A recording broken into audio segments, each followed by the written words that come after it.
What's going on, fellow YouTubers, gamers, and hobbyists, and welcome to episode 2 of Live to Tell the Tale. Apologies for this neck collar thing. It's not some sort of kinky thing. It's a magnetic neck brace to help my neck, and it really does help my neck. I was surprised. Before we get into it, I was at a party, not party, it was like a social gathering with friends the other week, and one of the chaps there, he suffers with bad neck and back too, and he said how this magnetic collar helped him, and I was dubious, but I thought, do you know what, I'm prepared to try anything. So I got myself one, or rather Mrs. Mini Warzone got it for me. She thought that was a good idea. I thought, yeah, I'll give it a go, and it's really good. I don't have to wear it all the time, but it's kind of like, it's almost like it recharges my batteries or something, and then stops the pain radiating down. It's got magnets all the way around to there, all around, and there's two levels on the back. It goes down the back of it as well. It's really good. Anyway, magnetic collar. Magnets are good. Anyway, welcome. As you can see, I'm back on the beach. Here we are, the sunny beach. I'm hoping for the real thing soon, although hurricanes and stuff. What are we on now? Hurricane Nicole or something like that? Anyway, if anybody knows the current situation with hurricanes in the region of Florida, please let me know. I mean, I'm going away regardless. You know, even if Florida was wiped off the face of the earth, I'd go somewhere for 2 weeks because I need a holiday away from the norm. But there you go. Anyway, coffee. I was going to be tea. Bought a new brand of tea to try the other day. It's birch tea. Lovely, love it. So that's another one to add to the collection, the growing collection of weird teas. So that one's for you, tattoo for you. Yeah, so anyway, so what am I going to talk about today? I'll start with, I've got a little list here and I'll mark them off. And I got a little notepad to make some notes on as well. What's going to happen is I'm going to kind of ramble a bit. Actually, I've got a clock down there, so I don't need to look at my phone. Right, so I'm going to ramble a little bit, a couple of subjects, and then, you know, if we do get any interaction going on, we'll delve into that as and when on a regular basis. And I will say who's saying the comment, unless you specifically tell me not to, because otherwise, if you watch it back after it's not live anymore. Oops. If I'm not hitting the camera, I'm hitting the microphone. If you watch it back when it's not live anymore, then it'll kind of look weird. Oh no, look, I'm destroying the illusion of my beach there. So we've got to get there. I'm more on the beach. No. There we go. I'm on the beach. Really? I'm looking at myself moving the camera only moments ago. Don't think I'll ever get used to that. That's kind of weird.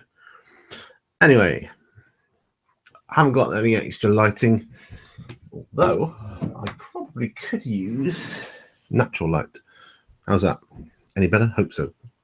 Hope you can all hear me okay. I have, like I said, I've got another screen open over there for which I can see the chat box. So first thing I want to talk about is subscriber counts again. I know I mentioned it last time, but it's still ongoing, just to let you know, the saga of the subscriber counts. Now, what YouTube says I've got as subscribers and what I reckon I've got as subscribers are two different things, because, and this is weird, I'm sorry about that. I didn't tell the guys I'm doing a live show. Do I do a show, guys? My neighbor borrowed a ladder off me as well, so if that happens, I'll just deal with him as quickly as I can. You can't sort of compensate for things like that when you're doing live stuff unless you lock yourself away. So there is that. Got my dice That's kind of a lucky thing. I always have a dice on me. Not so much superstition, more I just like dice. I can live without it, obviously. But anyway, yeah, so subscriber count. So let's take that one off. Now, YouTube says I've got, you know, say for example, 400 and say it was 450 subscribers. I think it's about 490 now. 490, 491. It says I've got. Okay. And what I noticed was happening was I'd get a notification. It would say in my emails, so-and-so has subscribed to you. Immediately, my subscriber count goes down by 1, sometimes 2. And if it was a one-off thing, like I think, yeah, you know, okay, someone's unsubscribed, or a couple of people unsubscribed and someone's subscribed. It happens, it goes up, it goes down. But this is every time. And sometimes maybe a week will go by and it'll go back up again. Or it will say, it will go down on one screen. When you go onto the analytics screen, it will be the same, or it'll go up 1, but then the next day it'll go down again. Anyway, to cut a long story short, back along, I decided, you know, to heck with this. I put every single subscriber of mine into a spreadsheet. Right, so they're all there. Now, obviously, I can't tell at a glance instantly if one of them has unsubscribed, but I go for it regularly. I do it in blocks, and I check occasionally, once or twice, someone has actually unsubscribed. Fair enough, that's okay. I'm okay with that. But my spreadsheet numbers are now telling me, well, if this is accurate, you should have somewhere in the region of 530 subscribers, not 490. Weird. So I can physically see over 500 subscribers, and yet YouTube's saying, no, you haven't got that many. No. Isn't that weird? It's bizarre. Anyway, obviously I contacted YouTube. That was weeks ago now. Seems like an eternity ago, and I've had a few emails and correspondences with them, but it's basically still, yeah, we're still looking into this problem, and you know, bear with it. We will let you know as soon as there's an update. And another one similar. Anyway, just thought I'd mention it because it kind of annoys me a little bit. I think YouTube, get your act together. Anyway, YouTube rant over. The other thing I was going to say, I don't know if any of you subscribe to Mini Wargaming or are familiar with them, their website. There's been a little bit of, and they deny it, that whatever they do, GW then does, and it's happened on more than one occasion. Like, latest one was gene stealer cults. Oh yes, we're going to do a campaign involving around gene stealer cults, which have been absent from Warhammer for a long time. And then it seems shortly after, GW are bringing out gene stealer cults and all that kind of weird stuff. Just adjust the camera a little bit more. Just a nat swing. Just so you can see a little bit of cloud above my head when I come back. Otherwise, it's weird. That's the one thing you can't do beforehand, really, when it's live. Anyway, but there you go. So, good to see we got some viewers now. 4 viewers. That's excellent. I kind of suspect one of them is myself, but there you go. Luckily, I remember to turn the sound off. Otherwise, you get me talking about 10-15 seconds ago, which is good. Anyway, good morning to you guys in America. Good afternoon to UK watchers. Good night to anywhere else, I suppose. So good morning, good afternoon, or good evening, wherever you are. Now, I'm thinking of maybe alternating times I do these live shows, so I might do the next one. I might start going around the clock and doing later and later and later for me here, and then eventually it'll catch up. So, because I don't sleep that well anyway, so a live show for me is not really a that big of a deal if I did it at 2 o'clock in the morning here. Do you know what I mean? I'm just trying to hopefully encompass a larger or more convenient time zone for the world in which I can do these. So that would be good. I will try and do that. I'll make that one of my notes. Well, see, that's why I got a notepad and pen, you see. Rotate live show times, which would be good. So that's what I will do. Yes. So, but yes, going back to the subject of mini wargaming, and it's weird how they do come up with something, some sort of campaign, and then shortly after, GW brings out a codex or a box set or a game or a model of something. It's weird. I mean, mini wargaming say no. I know it seems that way, but it's not. They do their stuff kind of years in advance. Is it me or is the light going weird occasionally? And I'm going to watch myself on the other screen for a little bit just to see. I should have been more professional and brought one of my lighting LED lighting units out here, but I did it once on my daughter's first YouTube video, and that was good. Because you do need it here, really, I think, especially later in the day. We'll try and get some more natural light in here. But it's, kind of untangling it from where it's plugged in at the studio and bringing it down. And I think, being lazy. That's what it is. I'm being lazy. It's weird looking at myself there. I look a bit lighter on that screen than I do on this screen, which is weird. Anyway. The subject of mini wargaming and the GW releases. The plot thickens. Anyway, cup of my lovely coffee. You know, I think it's bugging me. I think I'm going to have to put this stupid light on. Bear with me 1 second. Oh, old man here. I hope that doesn't make me too orange. I'm under an orange sun. Look, the sun is so orange. I was watching a bit of Eddie Izzard last night, and he is so random. So, you know, talking about jazz playing chickens and all this kind of weird stuff. So my mind's still a bit in random mode at the moment, mulling over some of the things he said. But anyway, right, couple of things. Right, like I said, I'm going away in a couple of weeks. I'm going away, hopefully, to Florida, right? And I don't think that the Wi-Fi internet speed, whatever, at the place I'm staying will be top notch. I don't think it'll be good enough to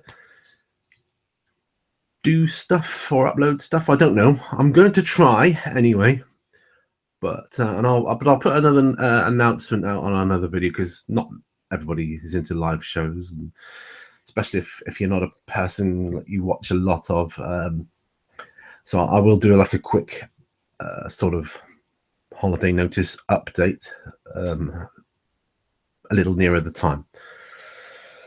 So I will endeavour to carry on with the videos. I'm going to be filming anyway and vlogging and stuff. But if I can't do it whilst I'm in Florida, I will do it when I come back to the UK. That's a promise, obviously. And I will try and do my best. There should, if I'm not able to get very good internet over there, or just I'm unlucky with finding an internet cafe or something over there, then it will mean that one episode of P&Q will have a week in between. So it'll have like a week off, because I will film the one prior to me leaving for the following week will be done. I'll probably do that on the Thursday of that week rather than the Friday.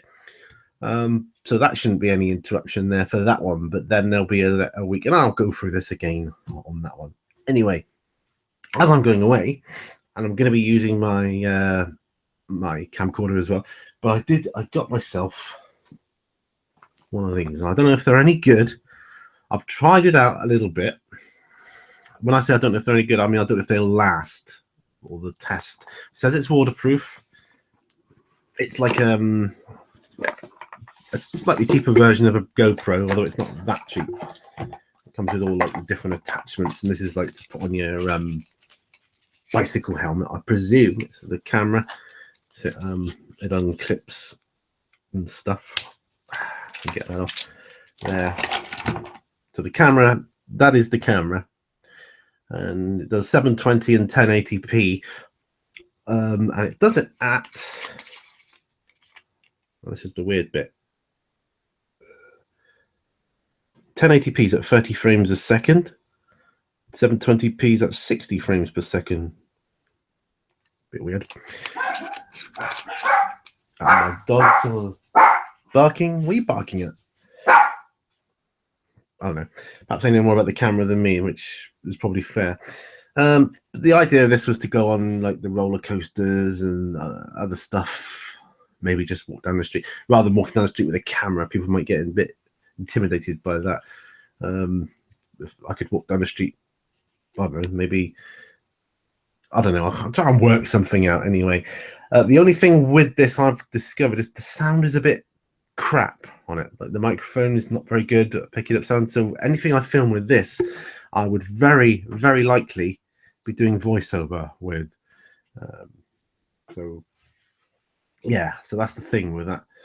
I'm, you know, I'm not going to expect it to be as good a quality as my camcorder, because although it's not the cheapiest of kind of adventure cameras, it's not as expensive as a decent camera. Do you know what I mean? So there's that. Right, sip of coffee. Let's go to. I always go the wrong way on these things. Right, just to see who we've got here. Got Frost and Fists, Mr. Mini Dreams. Hey, how are you all doing? This is awesome. Welcome. Mr. Nick Beer, hey there, how's it going? Tabletop Warzone, welcome, welcome one and all. So, okay, what have we got here? Oh, right, Mr. Mini Dreams, 7 a.m. here in Midwest. Yeah, so hopefully, what I was saying, if I can rotate the time zones around a bit, I might catch you at more convenient times. Whatever time I do these, there's probably always going to be someone that's a bit like, oh, it's too early for this, or it's too late for this, and I'll just watch it after he's done it. So that's fair enough. Well, Frost and Fists, you look fine, my brother. Lighting is good. I don't know. Yeah, thanks. It was just bothering me. I don't know. You know, you must have, even though you haven't been doing this that long, have you been doing like a video, there's been something off camera or something that's just bugging you? Like for me, it could be like my dice isn't on the number 6 or something. I don't know, like kind of some sort of OCD thing. It's very, very weird. Mr. Mini Dreams, are you on Facebook, Pete? Finally went and bought a few Reapers items and finished my first one. Hey, excellent. Yes, I am on Facebook. Mini Warzone has a page, but I'm on there as Peter Gooding.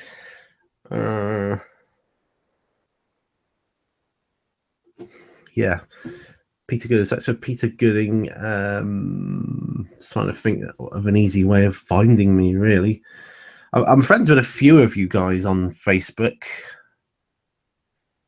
Perhaps if you know Tattoo for You, go check his Facebook out. I'm one of his friends. Or Mini Wargamer J, or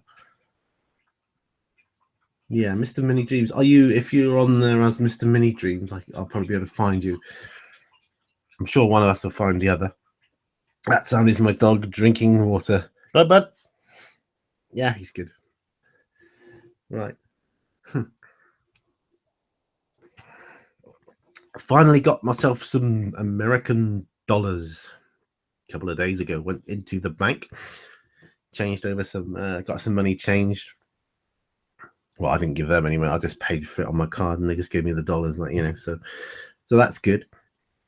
Because although we've got that kind of thing taken care of while we're over there, and yeah, you know, we can use our cards and things.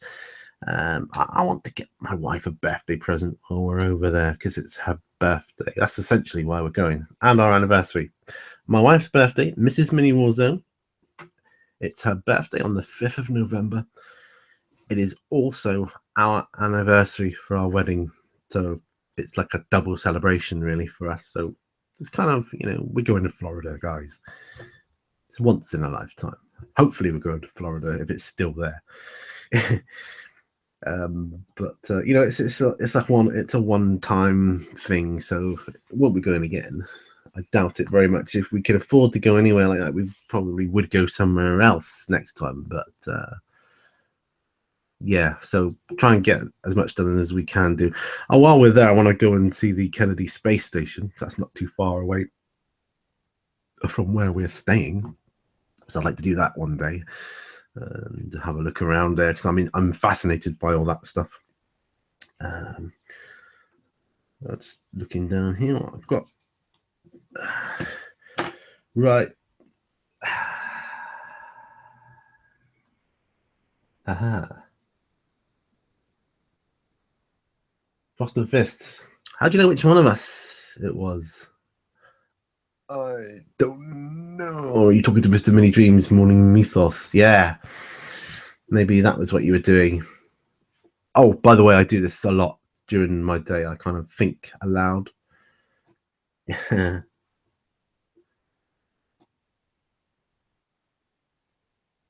Okay.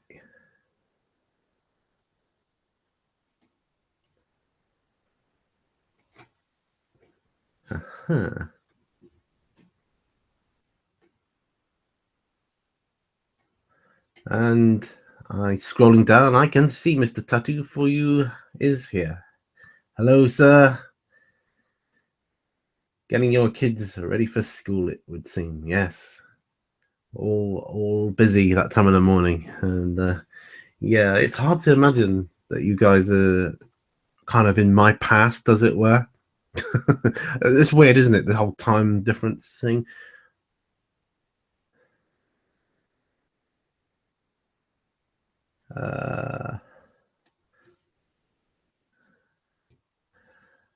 Mike, Mr. Cronge the Silicus. Hey there, guy. How's that going? Right. Okay, so Frost and the Fists hitting the road, but he's still listening. That's cool. Have a good day, sir. Hope you all have an awesome day, by the way. Everybody have an awesome day. Do you know it's the light doing a weird thing on the camera there? I think it's just the way the sunlight's going. And ignore that weird blue light going across me there. I don't know what's with that. It gets rid of it a bit, doesn't it? As I've said before, my daughter's just started her own YouTube channel, and I helped her film her first video the other week, about a week ago, just over a week ago now. Anyway, yesterday she filmed her second video, but she's got into the habit now. She always starts her videos with, hey you guys, hope you're having an awesome day, and it's like really, really cheerful, really bubbly, and it's good, you know, it makes you feel good when you're watching it. I said, no, that's a good thing to do. I said, you know, keep that up, because people are drawn to that if they find it endearing. I know I do. It's just and that's not just because she's my daughter. Anyone I listen to that's like cheerful, bubbly like that, it's like, yeah, hey guy, or, you know, hey girl, have an awesome day. Thank you very much. You have one too. It's really good. Right.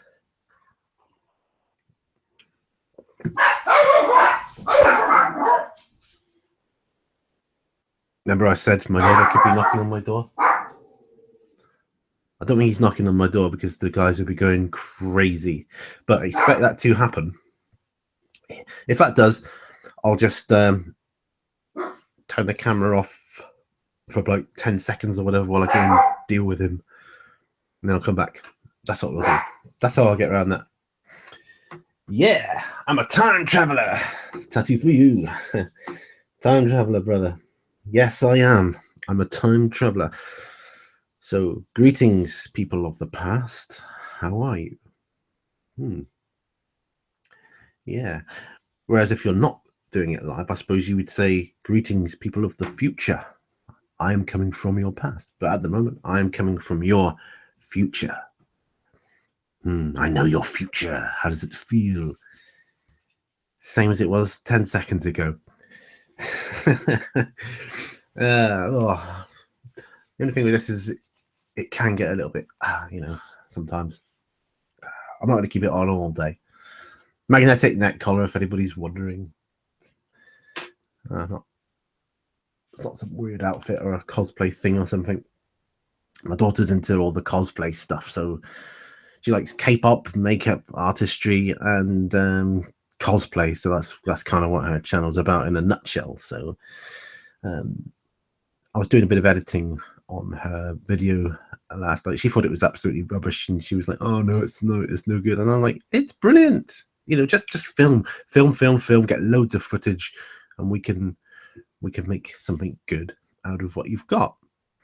That's why you see a lot of jump cuts in some people's videos, because they've obviously had problems filming. Plus, it makes them look a bit quirky sometimes as well. I'm not really into the whole jump cut thing. Do a little bit of it now and again, but it's not really my thing. I prefer just the chill approach, that kind of thing. Anyway, what have we got going on here?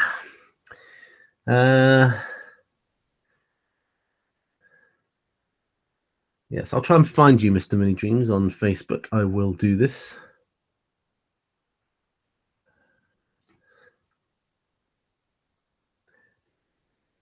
Have you seen the next? This is Tattoo for You. Says, have you seen the next Horus Heresy set from GW? It has Beyond the Fell-Handed. Cool. I'm gonna look out for that for sure. Talking of Horus Heresy, I'm just about to start my next Horus Heresy novel, Nemesis, by James Swallow. The last one I did, I think, was it Fallen Angels?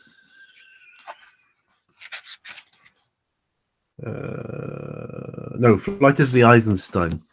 Really enjoyed that one, so I know this should be a good read. Okay, so this is number 13, I think, in the series. Yeah, number 13 in the series. So I've read the previous 12. I've gone through Horus Rising, False Gods, Galaxy in Flames, Flight of the Eisenstein, Fulgrim, Descent of Angels, Legion, Battle for the Abyss, Mechanicum, Fallen Angels, and Thousand Suns. So this is Nemesis. Yeah, sounds good. There's a cool looking assassin on the front there. So yeah, just finished. Last book I read, was this one, Terry Brooks, The High Druid's Blade.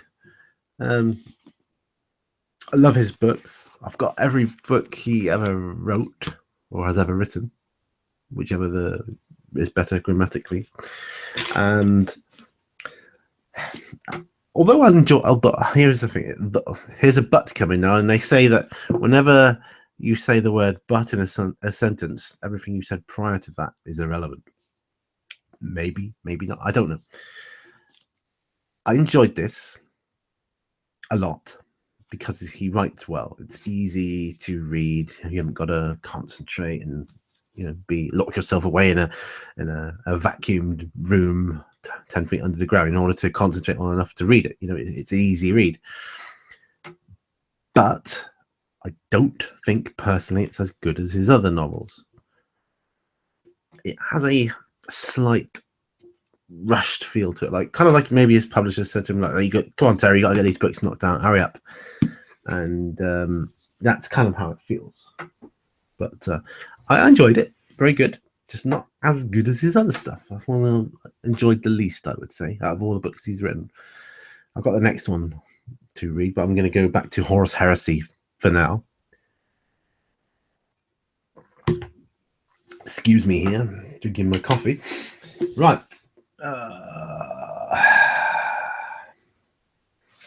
Ah, Mike from Cruel Basilica says the pics of the new Horus Heresy set look amazing, so I'm gonna have to go and check this out. Solvent Abuse is in. Hi, buddy. How's it going?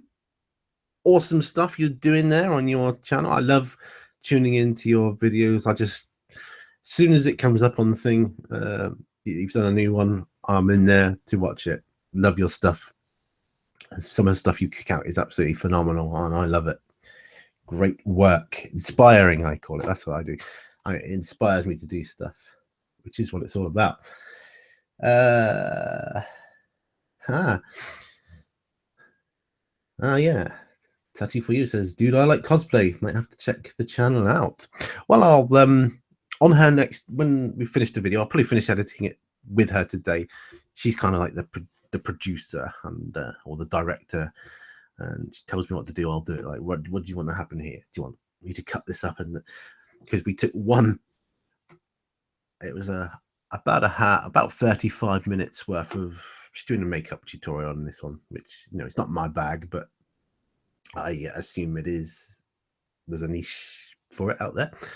Well, she said it's too long, and I made far too many mistakes in it. So, you know, I went through, cut all the rubbishy bits out, kind of sped up certain elements. So I've shaved about 10 minutes off of it, which is quite good. I'm quite chuffed with that. So I don't even know where I was going with this conversation. I know where I was going. I was on about putting a link to her channel in on my next video. I've gone a long way around it, or the wrong way around it, but that's what I'll do. To cut a long story short, I'll put a link to her channel in my next.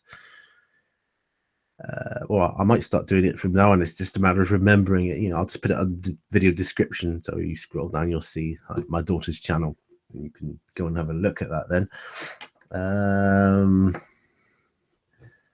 Soul Assassin is in. Hey, buddy, how's it going? Frost and Fists. What's her YouTube name? We'll give her a sub. Her YouTube name is EFG. It's one of the ones I'm subscribed to. Just EFG. She's only got, at the moment, she's only got one video on there. And if you click on the channel, it says this channel has no content, but she hasn't edited it right yet, so it won't come up. So I'm going to go through that with her today as well, and hopefully sort that out. But yeah, just EFG. Elena Francine Gooding, that's her name. That's the whole channel is just EFG in capitals. I believe it's in capital letters. I appreciate that. That would be awesome, sir, if you could do that, and it would really. She's at that age, and that the sun's changing again. Look at that. She's at that age where, you know, if she gets a like, it makes her day. If she would get I'm dreading her first dislikes, so she'll be probably down in the dumps for like a week, and I'll have to go through a, you know, don't worry about it conversation. It's meaningless. But she's quite a sensitive young lady, and you know, she's growing up. That's all part of growing up, isn't it? Yeah, take the knocks. And we all know that dislikes are, you know, whatever. You know, analytically, YouTube count them the same as likes. It doesn't really matter, does it? You know, I must admit, when I first started a couple of years ago doing this, like I got a dislike. I'm like, what did I do wrong? You know, and I was a bit upset about it. You know, I was like, and I even went through the video, like almost frame by frame, thinking, well, how did I offend anybody here or upset anybody there? And I just came to the conclusion, well, it must be just because it's pants then, you know. And I'm looking at it thinking, well, yeah, fair enough, but I've got to learn, you know, and get better over time. So, whatever. Someone of you says, thanks for watching. No, you're welcome. Great channel. Love your stuff. Oh, Soul Assassin, nice background pic. Oh, you like this? This is kind of hopefully a pre-runner for the real thing in a couple of weeks' time. We're off to Florida. Like I say, I hope it's still there and it hasn't been swept away in some hurricane. Well, I don't know what will be on, like Hurricane Zulu Witch Doctor by then or something. I don't know. They go through the alphabet, don't they? Yeah, I think it's Hurricane Nicole. I think it was the latest big one. They had Hurricane Matthew, didn't they? So LMN. Or it'll be Hurricane Oscar next or something. I don't know.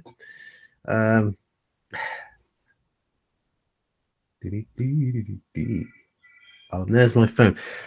I answered a P&Q question. What do you do when the phone rings at annoying times? And I'm going to say, well, I did say I'll let the answer phone take it, which is what's going to happen now. And my dog always goes a bit funny because he can hear my wife's voice talking on there. He's like, well, where is she then? You know.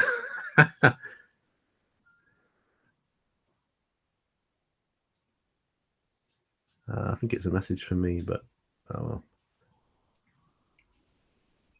well. Do the rude thing, just make sure no one's tried to phone me here to tell me, like,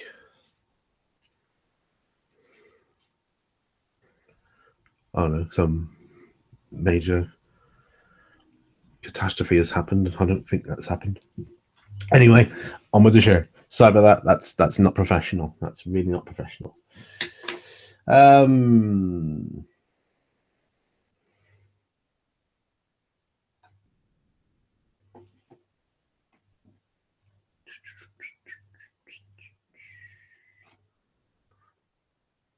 All right.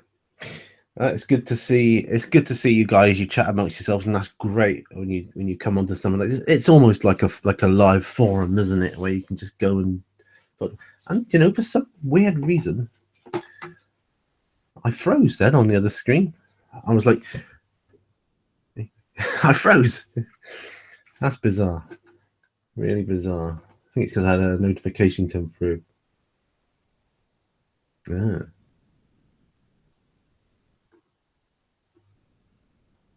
Uh-huh.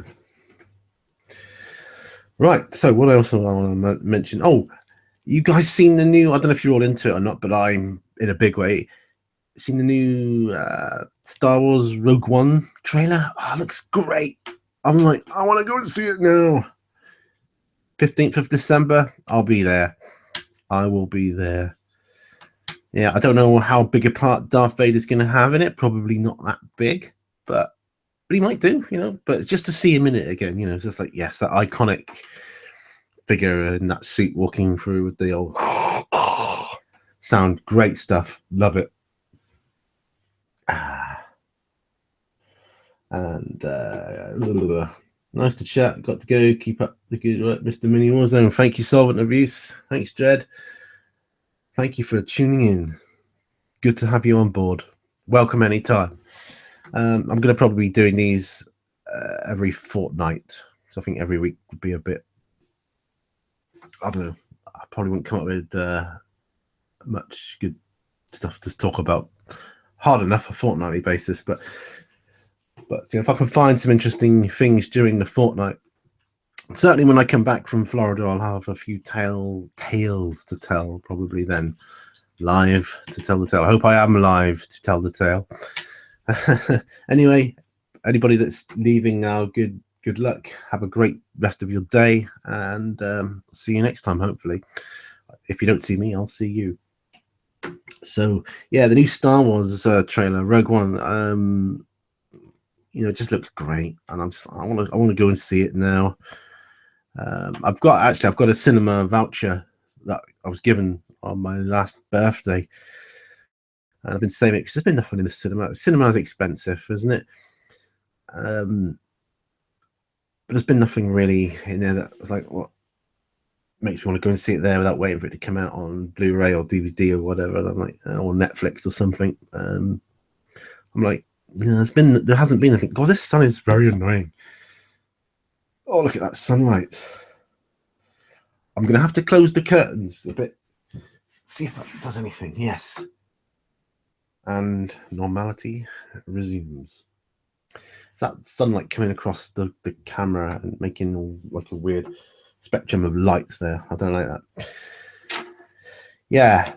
So, maybe I forgot then. No, Rogue Tabletop Warzone says I first thought that Rogue One would be episode 8, but it's not. No, it's like a spin-off. It's not It's not the follow-on from The Force Awakens. It's a spin-off, and I suspect that they are going to be doing oodles of spin-offs. There's so many rumors in the pipeline of the Star Wars community right now. There's rumors about there's going to be a Han Solo spin-off, like him as a younger guy. It's going to be like a Boba Fett one, a Yoda one. Someone even joked there might be a Bosk one, that kind of lizard guy bounty hunter. I think the Boba Fett one would be quite good because, from what I gather, it would be, or it's rumored to be, about his journey to get Han Solo to Jabba the Hutt, and he's like beset by other bounty hunters trying to stop him to claim the bounty for themselves. That could be quite good. It's got good potential. Oh, I always hate the last mouthful of coffee, especially when you've been yakking on too long. It's cold and horrible. Right,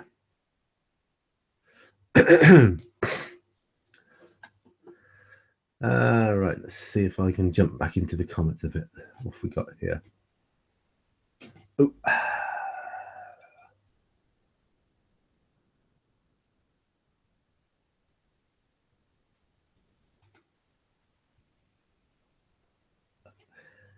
My thing's a bit sensitive on the mouse,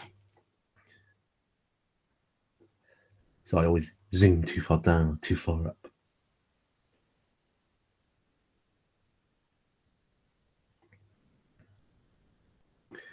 Tabletop Warzone says just checked out the new Horus Heresy set and it looks really cool. I hope it will be Mark III Marines. I'm gonna have to go and check this out. I'm gonna be checking this out after this, and yeah, I've got to record P&Q. I haven't even done that, so that'll be later this afternoon for me to do, and I'll go and record that ready for Monday.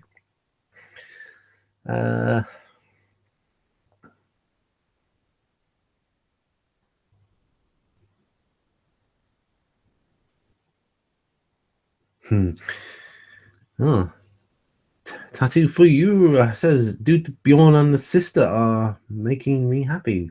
Sister?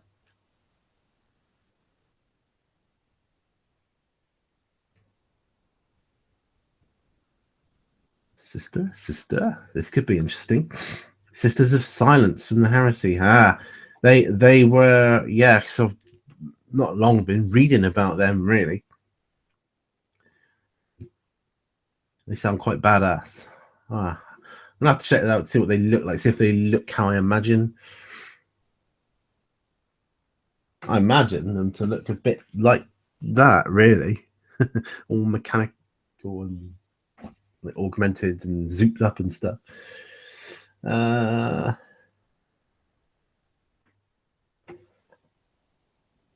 Mr. Mini Dream's just off to put his kids to school. That's fine. No worries, still be here.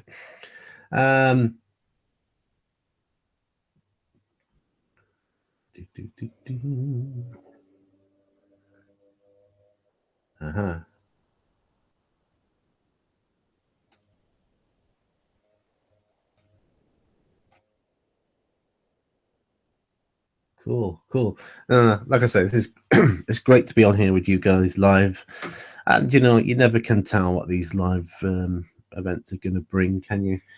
Or what interruptions you're going to get, or whether you're going to get some good topics for conversation. But yeah.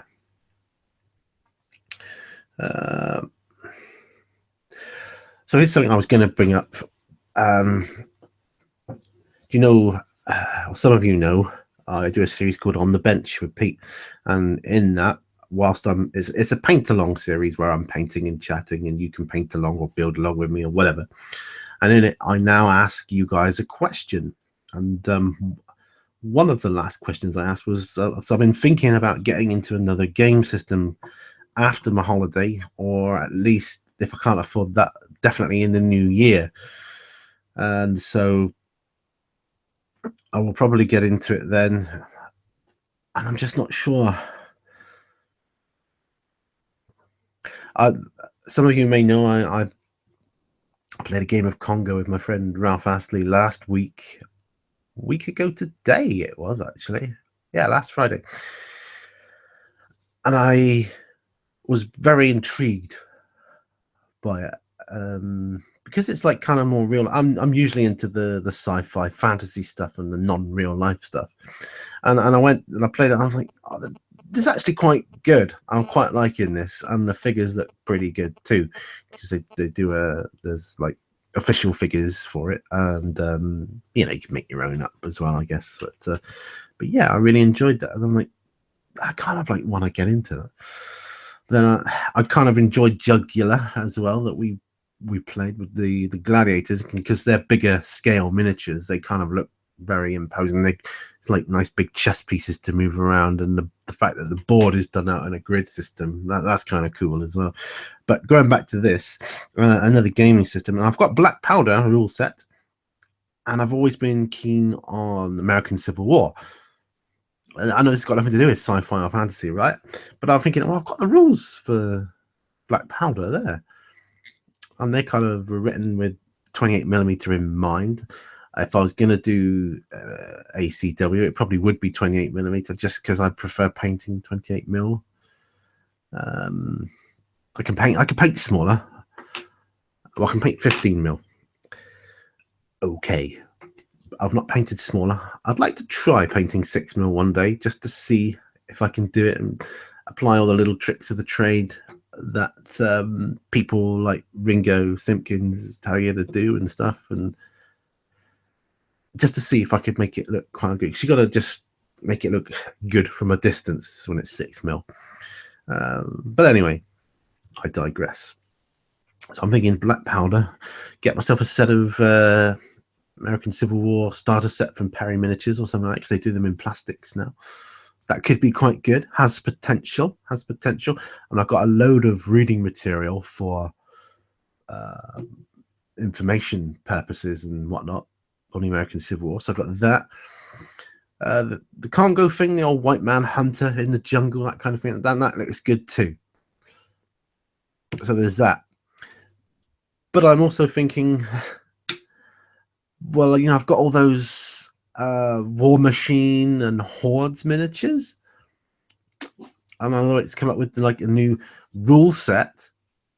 I've still got the miniatures, and the miniatures are all painted up, and I'm happy with them. And I've got more miniatures unpainted of theirs that I discovered 2 days ago, and I thought, oh yeah, forgot about them, because they're just in little blister packs. Obviously, I would need to, but that's the thing. That would be kind of not as expensive as getting into it from scratch again, but I would have to get the rule book, the cards for each faction, because I'm sure the cards will all be different. Yeah, and I did enjoy Hordes. I really enjoyed Hordes as a game, and War Machine was quite fun too. I think I've slightly preferred Hordes over War Machine, but that's not fair to say, because I haven't played War Machine as much as I've played Hordes. Hordes was good, not just because I won a bunch of games. I think I've won every game of Hordes I've ever played except my first one. And I've played quite a few games of that. Very, very cool. And I've only played the same army a couple of times. Might have been Trolls. Well, yeah, it might have been Trolls. I think it was Trolls. Played them a couple of times. And I know what this sounds like, and I know what this is going to sound like, but the guy, he kind of had this one guy, same guy, and he's got all the armies, apart from Legion of Everblight. And this is what he's like down at the club where I used to go. He's kind of like, Legion of Everblight is kind of the only Hordes army that no one's got around here. So I jumped at that because I like the look of them anyway, and their kind of backstory kind of suited what I was liking. So I got into Legion of Everblight, and he was like, well, okay, I'll show you how to play the game. Well, I kind of knew anyway, but I hadn't actually had the practical experience at that point. So he ran me through the game, and then we played a proper game, and he beat me. I was like, yeah, he's going to beat me, isn't he?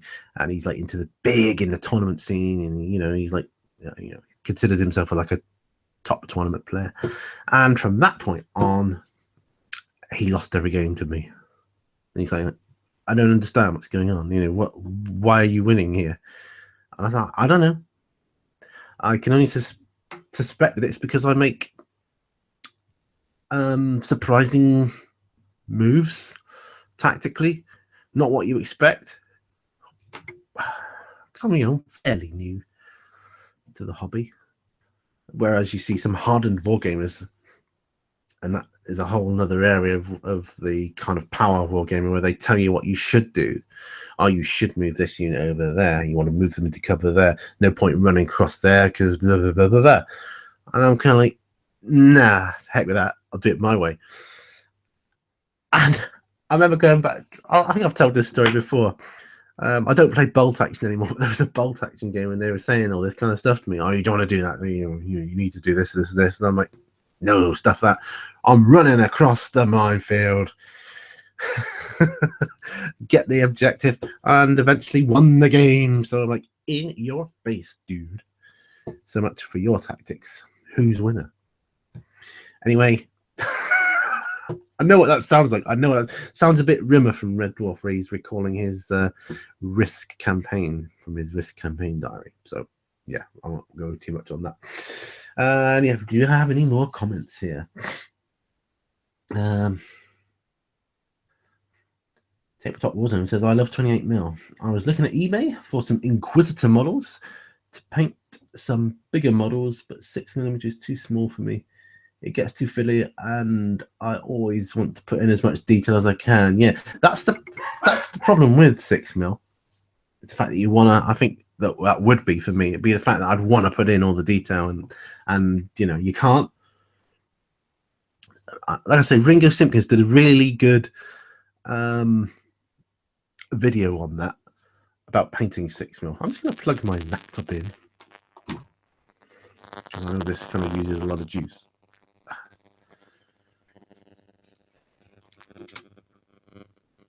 It's magnetic, so there you go. Right, at least I won't run out now. A number of times I've run out of camera battery, forgot to plug it in or have it on a charged battery. My thing is, my camera, I love my camera. It's great. The only thing is, it doesn't give me very long when it says the battery's low. It says like one battery low, bing, bing. That's it. That's the thing. Every time they're oh, you've got to get the battery in or plug it in. Nice, gone. So what I do is I stop videos at lights. I'm getting better at that now. Keep an eye on. Oh yeah, Super Wargamer.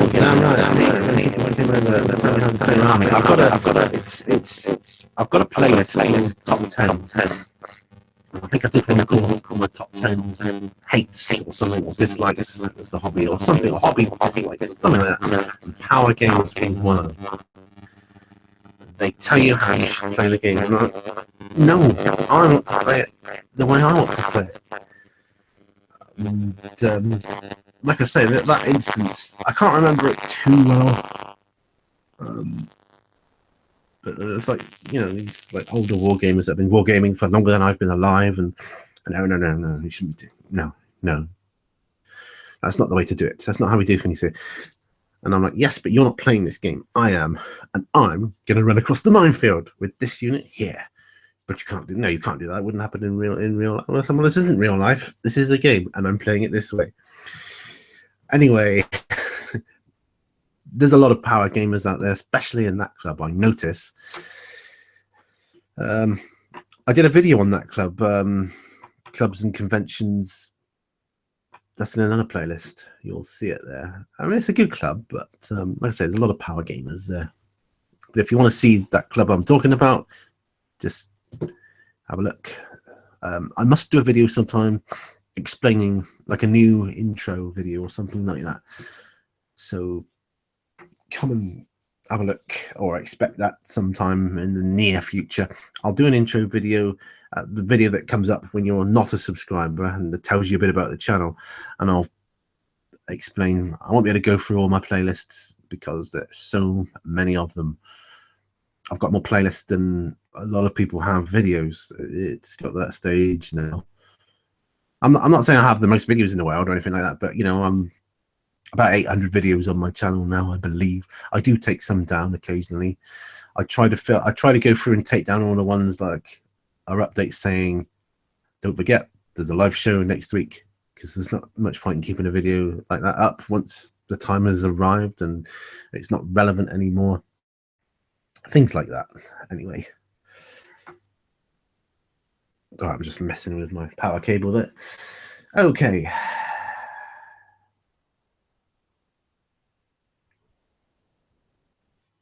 My mic's playing up. Is it still playing up?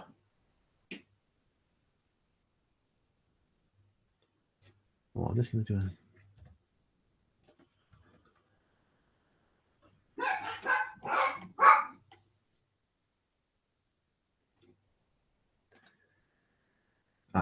great. Awesome stuff. I don't know whether it's like power surges or whatever.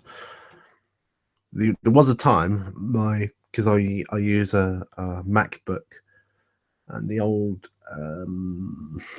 power pack thing, it broke. Really, it was dodgy, so I had to get a new one. And I thought it would just, I know, and you got like Apple guarantee, haven't you? So they replace things like that for you. I was so lazy, I couldn't be bothered to go into town centre, take it in and say, look, it's not working, this is wrong. So I bought a generic one from eBay, and it worked fine, but whenever I plugged it in, the sound would go a bit weird sometimes, or it'd make a weird noise.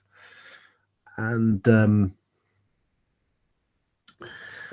that's the nick. And it would make a weird noise, and so in the end I took it into Apple, and they said, oh yeah, just replace that, there you go, have a new one. And it's like, I looked on the price thing, it's like 50 quid for a new power pack. I mean, you're having a laugh. I wouldn't buy that, but then you pay enough for the gear, don't you? Magnet. It's all magnet. It could be. What about the magnets in my collar? That could affect it. No, maybe it's a possibility. Didn't think of that. I didn't think of that. I'd have to do these live shows without the magnetic collar on. Right.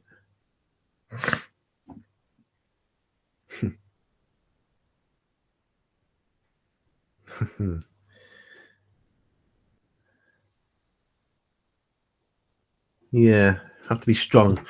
I don't know how strong these magnets are, to be truthful. Yeah, I didn't even think about that. I didn't give it a thought. But yeah, it's a possibility. And well, if we run into any more trouble, I'll take it off. But I should keep this on as long as possible. And my idea is to have them on during the day, or a bit during the day, and take it off over night time. Yes. Oh well. So cover that. Any of you guys play board games? You know, the type of thing, like ones that use miniatures, like Zombicide, Dungeon Saga, that kind of thing. Mansions of Madness, because that I've got a couple of those type of games, and I've got Mice and Mystics, and that looks good. I've painted it all up. I'm just waiting for the time where we can get a game of that in, and I think it could be quite good. Mansions of Madness has caught my eye before. It's come up on my radar, and yeah, if any of you can shed any light on that, that'd be kind of awesome as well. So, right, I think that's all the topics covered there, and I did it in an hour, and that's pretty awesome. So live to tell the tale. So the notes, I'll make another note. Don't do recording with magnetic collar. I suspect it would be fine in something like on the bench where I'm way away from the camera, so I'd probably be wouldn't affect that. But yeah. Tabletop Warzone says, can't wait to get Dark Souls, the board game. I see these things crop up sometimes. I'm on Facebook, obviously, but I don't go on it a lot. I'm not like hugely into Facebook. I'm more into YouTube. Is my primary interfacing media, or whatever you call it. But I do go on there, obviously, and I see these things come up, like Kickstarters, and then the name of the game, and then a little picture of the game contents and that, and they all look really cool. But I don't know anything about them other than that, really. So, Dark Souls, what is that about? Can you tantalize me into checking it out further? Yeah. I'm not really big on the old Kickstarter scene. I know some of you are. I know Stephen over at the Spider's Web, he's like Mr. Kickstarter himself. He's well into that. He's always got something on the go. Tattoo for You says, I want to play them more, but don't. I play Munchkin, which is hilarious fun. I've heard you mention that before.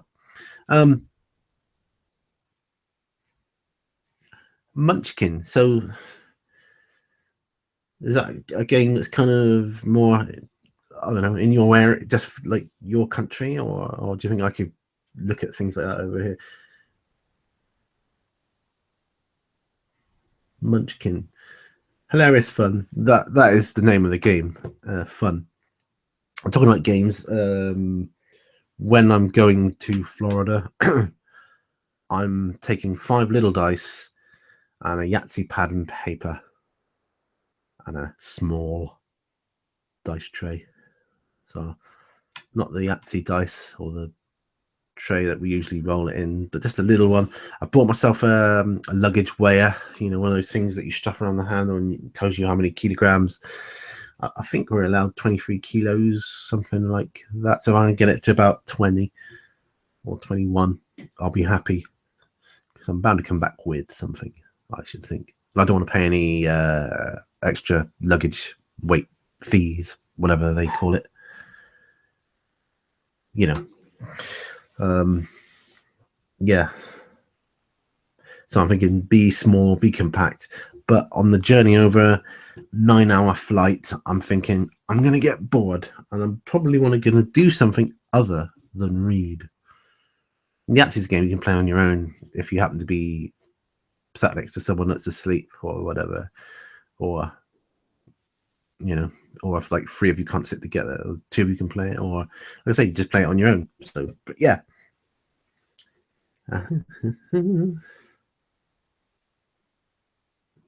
And Ashley Kelly says hi from the UK. Hi, Ashley Kelly. Nice to have you with us.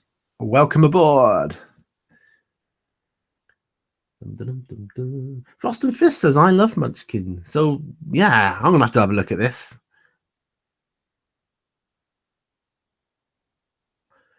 Aha, Tatty for You says, check out Geek and Sundry's Tabletop. It's where Will Wheaton plays board games. He plays Munchkin on there.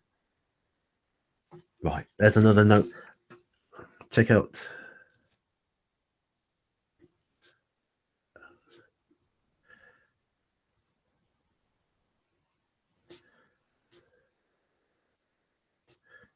Sorry about this, hang on. There. Just making a note.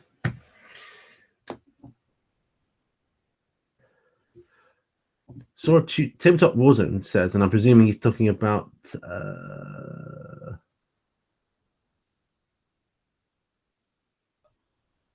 what was the game we were talking about just now? Dark Souls? Yeah, I assume he's talking about Dark Souls, presumably. He says, saw a tutorial about the game, and what I saw, they caught the whole vibe of the video game into the board game. Cool, but I don't even know the video game, so I don't play video games anymore. I used to when I was younger. The last time I was hugely into video games, I mean, I'm into them big time, was around the like kind of PlayStation 2 era when that came out. And we were on, I think it was Final Fantasy 8 came out around about that time, and Resident Evil 3, I think. I think that was it. But yeah, that was the last time I was hugely into it. I mean, later on, I mean, I was still into them for a while after that. And the last game I was into where I played a lot of it, and I mean quite a lot of it, was when I got Nintendo Wii, and it was one of the golf games. I was really into that because at the time I lived.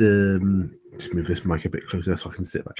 I lived in a house in a different area, and not that that's got anything to do with it, but had a massive one of those, like a ginormous TV screen that was mounted on the wall. It had to be like all these, the brackets to hold it up were like phenomenal. I mean, it took like 4 men to hold this TV, and it's like a thin screen, but just massive, like a mini cinema screen. It was like one of those indulgent things that you do once in a lifetime. Anyway, had that on the wall, the whole surround sound, like the 4-way speaker thingamajig and subwoofer and that, and the sounds of this game. The graphics are pretty good, and they used to have the window open as well, so the sounds of real life intermixed with the sounds of the game. So you had like birds singing and wind, and it even had like airplanes flying overhead, and it had like wildlife running across the greens and up the trees and things like. And you played the game like hit the ball. I don't know, you felt the breeze coming in from the window, and it was like a nice big room as well. And I was like, I was there, man. I was so there. I was playing golf with Tiger Woods and whoever else, and I was there playing all the courses in the world, and it was really good.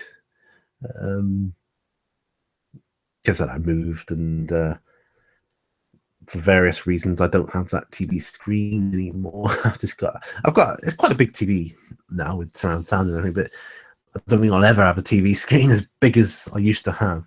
But for games, oh man, like Resident Evil 3, I was like, yeah, God. Did play that game on a big TV with surround sound at late at night with the lights off. Man. I'm sure I'm not the only person to have done something like that. You know what I'm talking about. Mr. Paranoid, then you can't go to sleep properly because of that. You're like, every time there's a zombie monster downstairs. Quick, get the chainsaw, Where's my shotgun? I don't have one. Damn. What am I going to do? Quick, nip to Aldi, get a chainsaw. Because that's what they do in Aldi, isn't it? Aldi or Lidl, you notice that? Anybody that probably in the UK would know more. I don't know about America, but the layouts of their stores is kind of like, we've got the chocolate, the coffee, the frozen peas, the chainsaws. In that order, it doesn't make any sense. I mean, last time I was at Aldi, they had like chainsaws and pickaxes and axes, like hatchets, and that's the place to go if you're ever in a zombie apocalypse. I'm telling you now, go to Aldi, tool up, got all the gear. Right.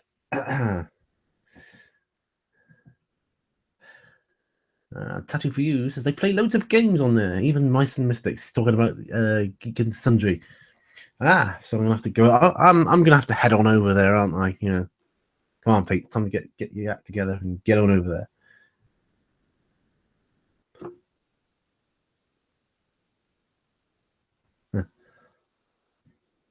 Super War Gamer says, "Lol, I got a 40-inch and all I watch is YouTube on it." I mean, I don't have a TV box package. I haven't had for 5 years now. Can't get any TV on my TV screen. It's just a screen that we play DVDs, Blu-rays, other films of the our nature, maybe. Netflix, love film, that kind of thing. Yeah. Yeah, I like a good pirate movie. Yeah, I like Pirates of the Caribbean. That's what I'm talking about. Of course. But yeah, so we can't get TV here. Don't watch it. The only thing I watch is YouTube. It's the only thing I watch. Yeah. And that's the same for a lot of people, I believe, now. More and more people are coming around to that way of thinking.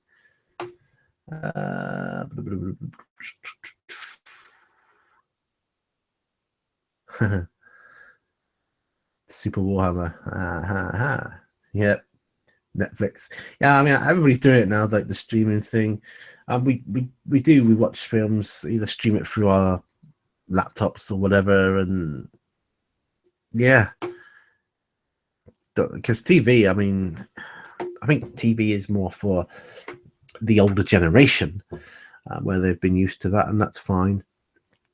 And that's their way of life and their way of thinking, and they got to watch Coronation Street or EastEnders or whatever soap opera they're into, or operas they're into, and that's their world, and that's fine. But I haven't been able to do that for a long time, even before I moved into where I live now. Had a TV package, like a box. I was paying for all the channels. I never watched them. I never watched them ever. The only thing I may watch, I'm not tuning specifically for it. It's only if I happen to see it, like come up or advertised. Would be a like nature documentary, something like that. And then when I say advertised, it'd be advertised on when you're watching one. It would come up with another one. Oh, watch so and so's escapade in the jungle or something like that, and I'd be like, yeah, I'll watch that then. And that's all I would watch, really. I never watched programs as predetermined things like I say, the older generation do, and it is more for the older generation. They got to be home at a certain time, and they're not going to answer the phone between the hours of 7 and 8 because they're watching such and such a program, that kind of thing. Yeah, my mum's a bit like that. If I go to phone her at a certain time and she doesn't answer, I'm thinking, yeah, it's probably because I don't know, some opera's on the TV. And yeah, 10 times out of 10 it is. Super Wargaming. Lol, I'm happy I'm not the only one. I don't think you are. I think there's more of us than you would realize. Tattoo for You says there's too much garbage on regular TV now. We have a couple of shows I like, but not much else. Yeah, that's it. I mean, shows. When I watch shows, and I love shows. Every day, we have a schedule in my house, but I love TV shows, but I will not watch them live on TV or whatever. I wait for them to come out on a box set, so I'm a bit behind everybody else, but that's okay. I'll get the box set, season 1 or 2 or whatever, and then I can sit and binge watch that. But we have a schedule in our house at the moment, and it changes obviously because when we finish watching a series, we go on to it. At the moment, Mondays, we're currently watching as a family Star Trek The Next Generation. We're still on season 1, and I've seen them. I've lost count of how many times I've seen those. They're looking a bit dated now, but it's still quite good. Tuesdays is a day where we don't currently have anything to watch. Well, we have, but we don't. We choose Tuesdays to be the day or the evening that we sit down together as a family and talk. Phones off, laptops off, no technology. We talk to each other.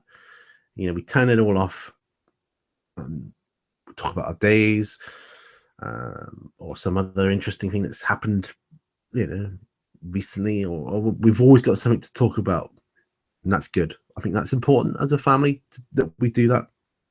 And on that day, Tuesdays, we'll play a bit of Yahtzee after tea first before we head on in and do that. But we used to play other games as well. Yahtzee is just our kind of latest fad. Anyway, Wednesdays, we're watching Lost, currently on season 3, I think. I think it's season 1. I mean, I've watched that before as well. Thursdays, we watch CSI, usually CSI New York, but we've also got the original CSI, which we kind of intersperse. That depends. If we're having an early day or someone's got the day off the next day, we'll watch an episode of each. Fridays, today we'll watch The Walking Dead. We're currently on season 6. Just bought the box set, see, and then the weekends is kind of sometimes we're going out or whatever, but season 6 at the moment of Walking Dead. At the weekend, we could watch more Walking Dead. Although right now because we're on season 6, we're kind of like, oh, let's ration it out a bit and watch some more CSI instead or something like that. But weekends is usually left open for anything. What shall we watch? There's been many times where we've said, well, I'm happy watching any of them, and I'll say, like, right, get a dice. Right, number 1 is Star Trek. Number 2 is this. Number 3 is that. Number 4 is and we roll for it. That as well. Roll of the dice determines our watching fate. It says I'm watching Daredevil at the moment. Awesome. That's cool. Because I'm not like mega on top of what's happening with series. So obviously it's a series, yeah, Daredevil. I mean, I like Daredevil as a character. I think he's very interesting. And might have to check that out myself. Because the other thing about waiting for a series to come out on their respective box sets, or wait even a couple of seasons, is to see if they're popular enough to warrant a 2nd or 3rd or 4th season.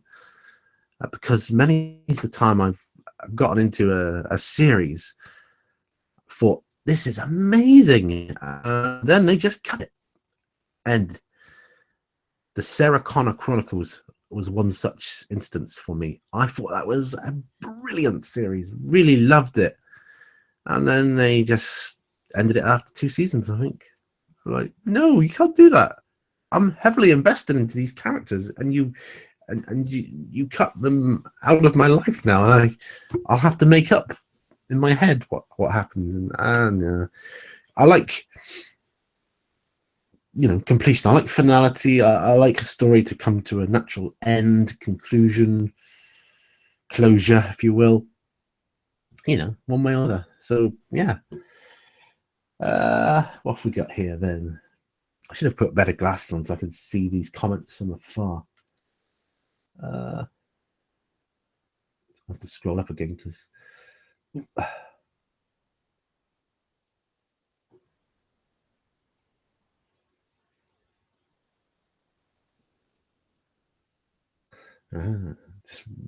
just reading how people connect their various devices to watch on the TV. Touchy for you says I use my Xbox One YouTube app, watch there and comment on my phone. Yeah, I think my daughter watches YouTube on the main TV on her Xbox. I mean, she watches it on her laptop as well, don't get me wrong, or her tablet, I think. But yeah, I've seen her watching YouTube through the Xbox a few times.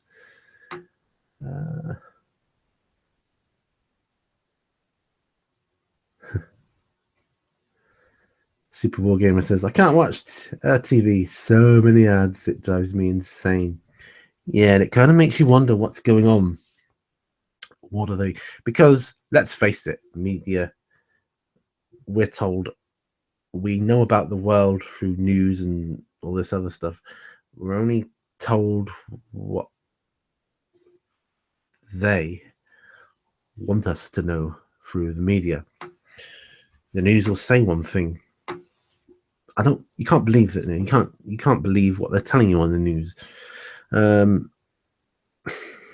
They tell you there's a huge oil shortage crisis. We're going to go to war over it and stuff. And I know someone quite high up in the oil industry that works all around the world. Really high, high-ranking figure. And he was actually at this gathering I went to the other evening, or the other week, the one that actually recommended this neck brace. And he was saying you can't see, obviously the oil is going to run out one day at our current rate of consumption.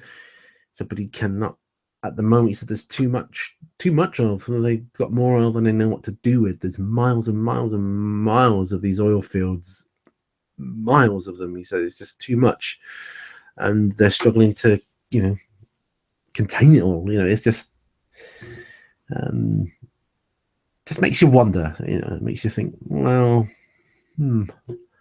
yeah. Global warming is another one. I'm not going to go into this now and all these conspiracy theories, but I think it's all a hoax. But that's just me. In my opinion, everybody's opinions vary, and that's fine. What have we got here?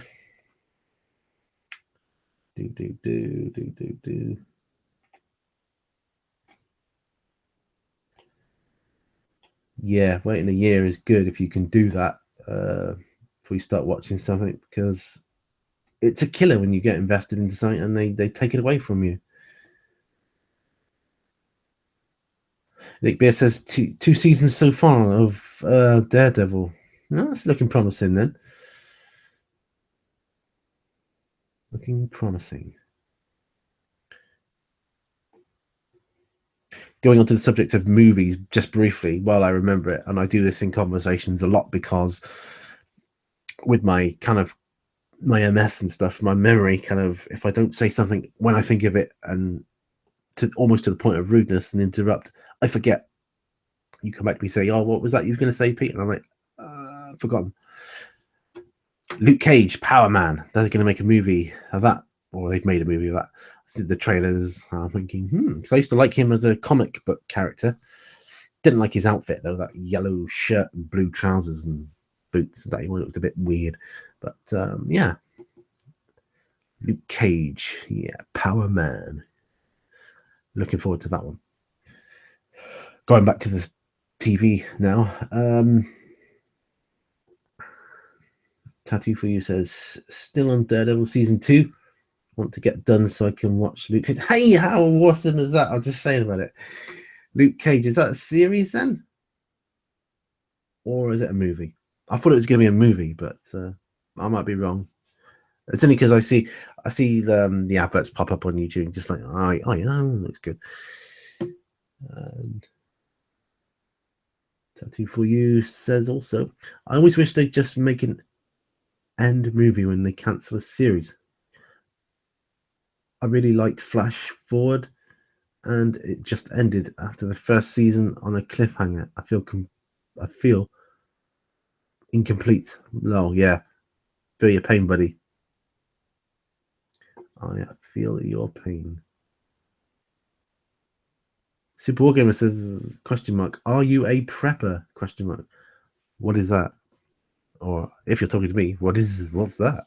I have no idea. Luke Cage is a series on Netflix. Ah, right, okay. Series.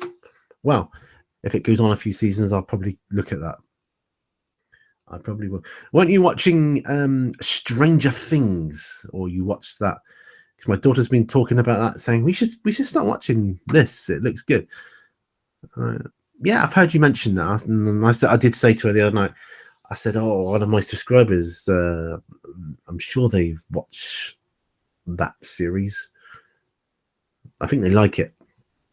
So maybe we should check that out. Tabletop Warzone. A doomsday prepper if the world ends, I think. Ah, yep.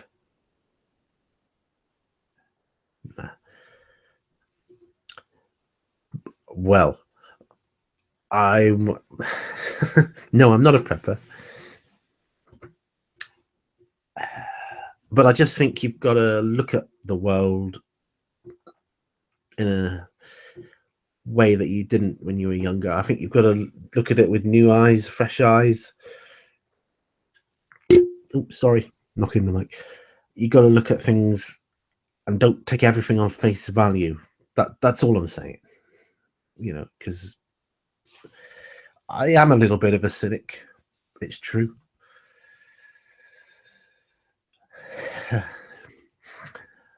But then that's kept me alive, and it's kept me well for all my life. Well, I don't mean well health-wise, but I mean it's kept me living. and served me well. That'd be better. That's a better phrase. Tabletop Warzone says Stranger Things is awesome. Tatty for you. Yes, it was really good. It's like classic 80s sci-fi horror. So good. And D&D references all over it. I'm going to have to check it out now.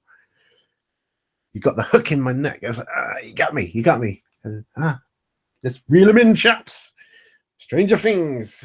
There we go. Put him in the box. Yeah, you got me. You got me. Take the hook out. I'm going willingly. It's okay. I come quietly. That was awesome. But you would go to Aldi and get an axe. If the world was in an apocalypse state, yes. If it was zombie apocalypse time, I would tool up to the nines. Get all my gear ready. No, I'd lock myself in my studio with all my weapons of, like, you're not going to get me. I don't know, I'd hole up somewhere.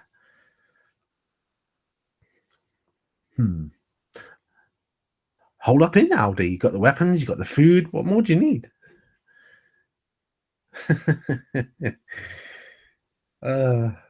Dear.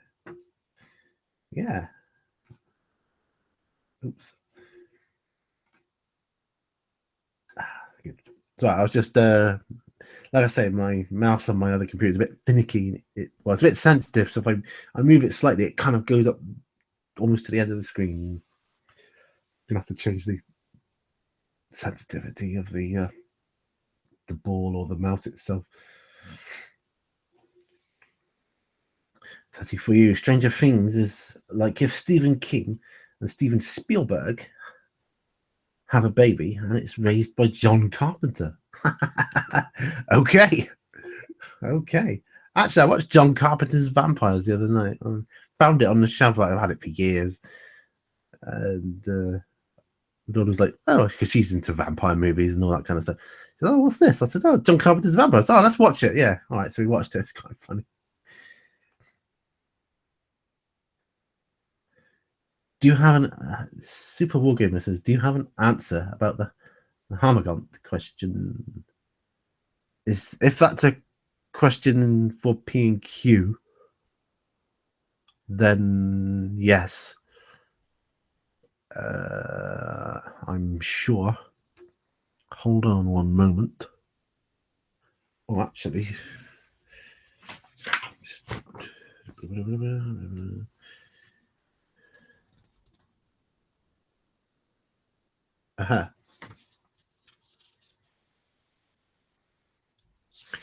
Yes, I will have an answer for you there.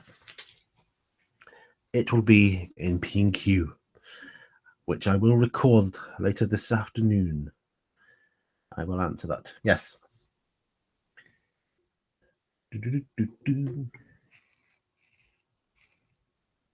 Tabletop Warzone says, how is the Death Watch coming along? Right. They've gone into stasis pods at the moment. Only reason being the holiday coming up. So I'm kind of getting everything in the studio in a place where I can just leave it. And then when I come back from holiday, I'm hammering it real good. I've got these little plastic Ziploc bags. So all the parts to each character with their name. It's been folded up, and the bits have all been put into each bag, sealed, and placed away in their own separate little drawer compartment. When I come back, I'm going to take each one, and apart from the guy on the bike, because he's in a bigger bag, it's going to be a nice surprise. I'm going to take each one out one at a time and work through from start to completion. And I want to do a really good job on them, not just basic tabletop style. I want to go above that and do, because they're characters in my mind. And let's face it, you should treat each model as a character anyway if you want to do a decent paint job. But I know most of us, myself included, are like, I just want to get them on the table, but I refuse to do it unpainted. But I'm going to do a little mini series on each character. So we'll have 10 or 11 little mini series, maybe 2 or 3 videos, maybe more. I can't see me doing it as I paint it, just like an update vlog on each one, start to finish. whether I do a mini series or whether I just cut down the main bits and just put it into one, 5 or 6 minute video of each character. Maybe I'll do that. I don't know. I'll see how they look, and I'll do each character start to finish to the highest standard I can paint them. That should be good. That's what I'm looking forward to. When I come back, so I want to get the new kill team rules.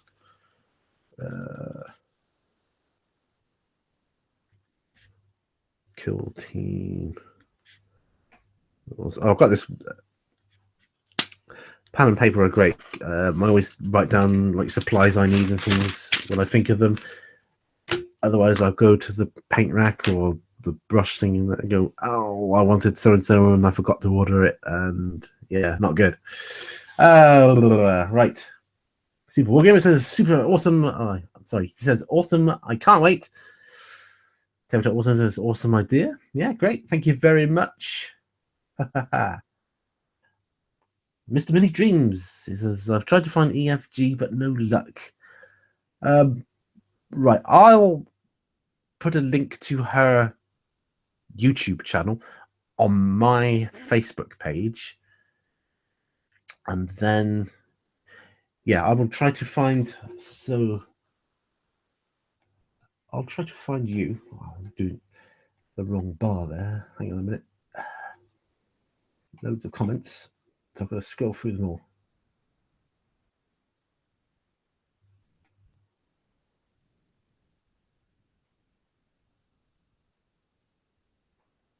Just trying to find the comment I'm looking for. Aha. Yeah, I won't say your name. That's what we do. Right, so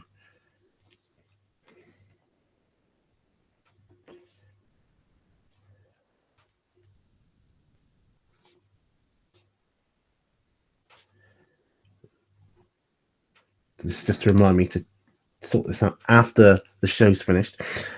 Expect a friend request from Peter Gooding, and then I'll put a link to her channel on my Facebook page. Then that should get you there, hopefully. There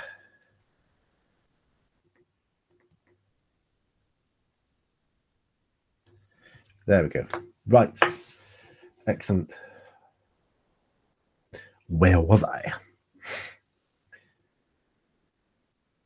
Oh, you found me. Oh, well. Okay. I will accept that.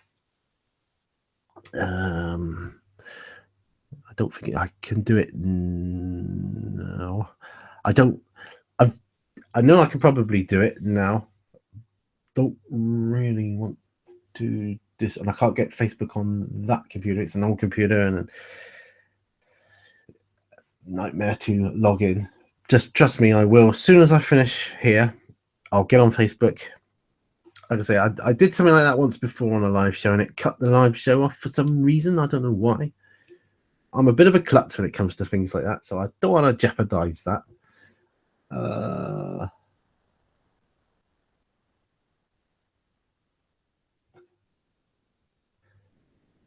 JS Idaho, hey, how's it going, buddy?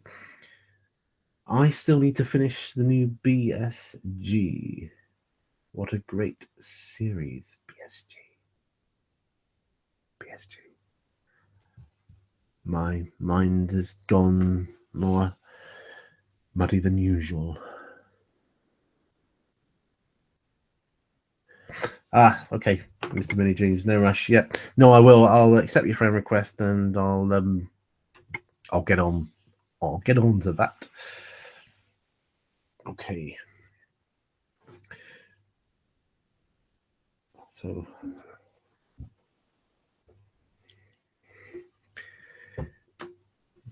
yeah, I would assume it's I would assume there is a kind of niche market out there for what sort of channel she's doing, and I think a few girls around about the same sort of age. My daughter's 16, so I mean she's in like her sixth form at the moment.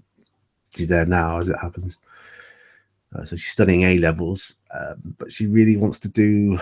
She wants to do her ideal job at the end of the day would be makeup artistry for the movie industry. And but she loves art. She's really, really good at it. I mean, drawing. You know, she did a picture. She sat down and she drew one of my dogs. He sits for long periods of time. Still, believe it or not, he watches the TV screen. If you're watching something, it's got animals on it or something. He's like, he's fascinated. He just sat there, like glued to the screen. You know, say it's like got horses in it or something like that. He just he sits, watches, and he doesn't move. And he can be sat there for like 5 minutes sometimes, not moving. He's like a statue. You have to prod him to make sure he's still alive. Anyway, she just got a pad out pencils and just drew him. And hey, do you think Alex any good? And I'm like, wow, it's just like him. You know, I could see it was Rufus straight away. And yeah, so she's really good at art. So she likes all that sort of thing. Cosplaying is just like her way of escaping. Like I use my hobby for escaping here, and don't we all to some degree? Getting a little chilly in here, actually. I know it's hard to believe on this beach here, but it's getting a little bit chilly, and I'm nowhere near the boiler, so I can't put the heating on just yet. But so live to tell the tale. I'm enjoying doing these. These are an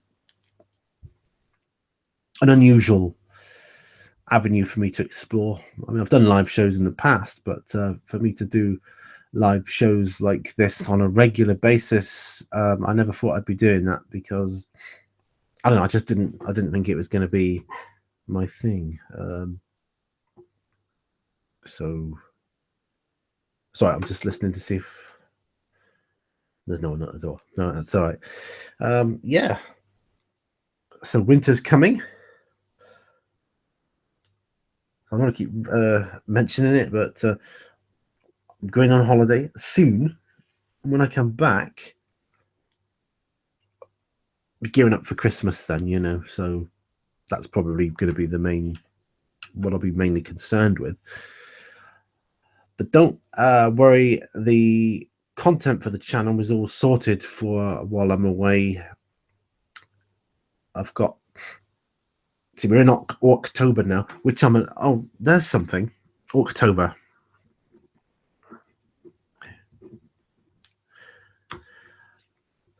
I wanted to make the priority for me for October my Orc Bomber, because it's coming on great. I loving doing it. It's fantastic fun. The fun I've anyway, I ran out of black primer. I'm like, oh no, because I want to prime it black, because there's a lot of metal riveting going to be on it, right? Well, there is on it. And I always find black is the best primer to do metallics on. I want to do it right. Like Nick Beer says, right, I'm off, people. Catch you later. Bye, Nick. See you later. Have a good day.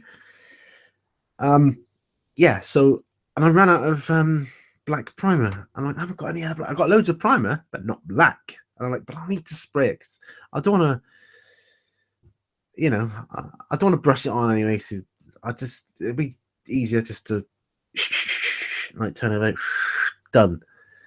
And then yeah, ran out of primer, ordered some primer. It should have been here days ago, and it's not, and I've had to get onto them, and they said, oh no, let's give it a couple more days. And I'm like, oh really, I need this primer now if I'm to start. I want to get some considerable work done on my Orc Bomber, because it, like I say, it really is fun. It's just so much fun to do. I've got the little grots I'm doing. I'm going to be putting on it, and like, I know in my head what I want to do. I've got the base and the pole and everything for it to go on, but I want to paint it before it goes on the base.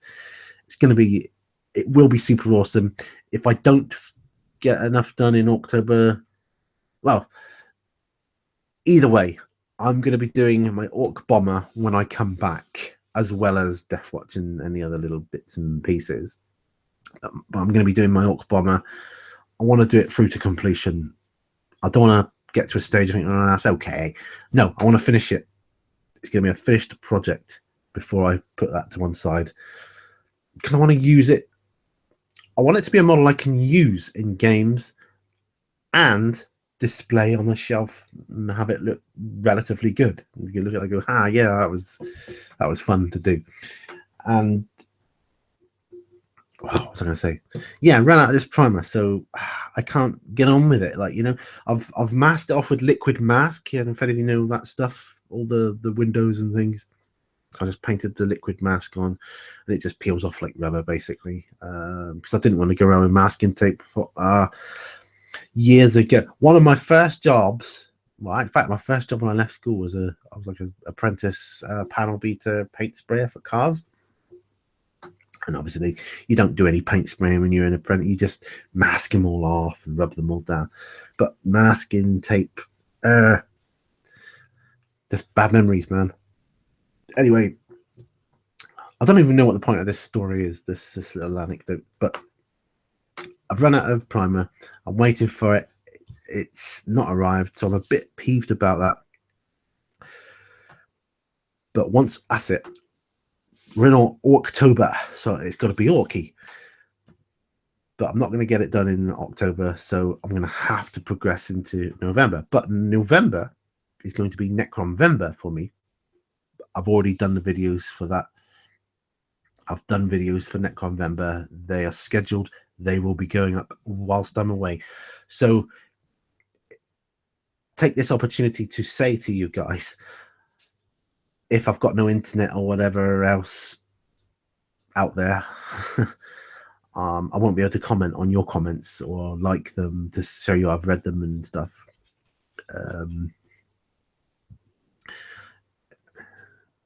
What am I saying? No, I hate it when this happens. I'm like, well, what am I talking about? But Necronvember, I've got the Necron videos all done. And at the end of it, I show you, I recreate. I don't play it through on camera, but I give my thoughts on. Do you remember Mini Wargaming's first ever narrative campaign, The Fate of Feu? I recreate the first mission 1A, Ambush, because I wanted to see how it would play through with the updated rules and the Necron updates and all the rest of it. And I give my thoughts on that. Anyway, that's irrelevant. But after that, that was very enjoyable, by the way. But after that, I kind of got all my Necrons there that I've painted for Necronvember, and just talk a little bit about them, and that's it, really. So, you know, Necronvember is taken care of, and yeah. So when I come back, I'll be back on October, and yeah. Anyway, any more questions? I'll just nick going. People saying goodbye. Mr. The tank you just finished off was really nice. Oh, my Chimera. Thank you very much. I could have done a lot more to that, and I will eventually. But that's kind of good enough till I get the rest of the Astra Militarum done. And I don't know why it is about tanks. I either like them pristine or really weathered. And I have to kind of stop myself when I'm weathering to no, not little too much. Just pull back a little bit, you know.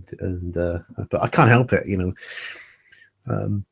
Once I get past that barrier of, oh, look at this lovely paint job, and right now I'm going to wreck it with mud and chips and whatever else, and oil and rust. And but I love it. I love seeing them like that. I just like it. Fun with pigments. I should have done a series called Fun with Pigments, because I love messing around with pigments. Some of the pigmentation fixer and the alcohol and that gives me headaches sometimes, I think. But yeah, it's great. Super Wargamer says, yeah, Necrons, yes. I do the exact same list he does for Fate of Fame, what Steve did. So I started it anyway. That's how I started my Necron force. I will say, no, I think I say it all in the videos. Wait till November. Super War game, I can't wait. Tattoo for you. I'm loving the weathered look a lot more lately. Yeah, it's great fun, isn't it? Just weathering the heck out of a model. Yeah, my first models, I wouldn't weather anything at all. I'm like, no, I've spent hours making them look good, and I'm not weathering them, but they do kind of look good when they're weathered, don't they? I think. I was looking around where my shelf of shame used to be, and as wait for the dog to stop barking. As some of you may know, I was originally a trader in the wargaming field, not anything big. Oh, hold on a moment. Oh, I thought there was someone at my door. If someone is at my door, I will turn the camera off and you'll have to talk to yourselves for a moment. But I don't think there is. I think it's just people outside.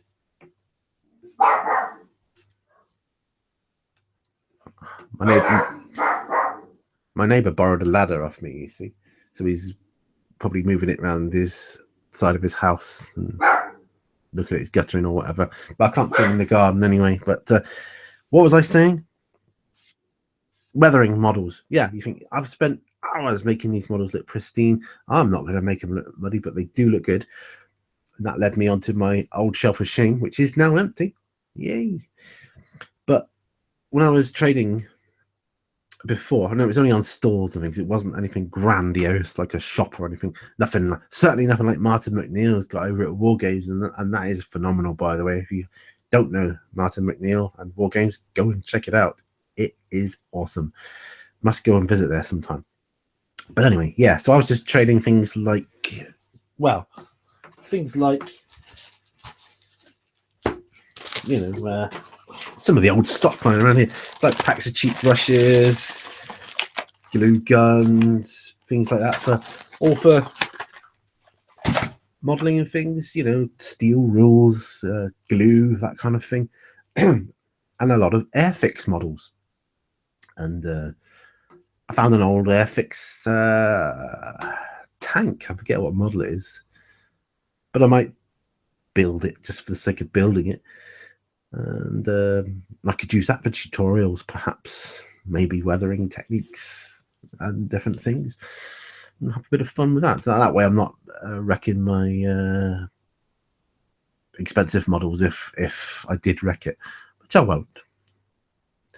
But it gives me a chance to try different things out. Like maybe on one side I could do one thing and on the other I could do something else. I don't know. Maybe, because with weathering, there's so many different ways and techniques of doing it. It's brilliant, you know. Yeah, just so many different ways, and you know, good to see go through them all. But yeah.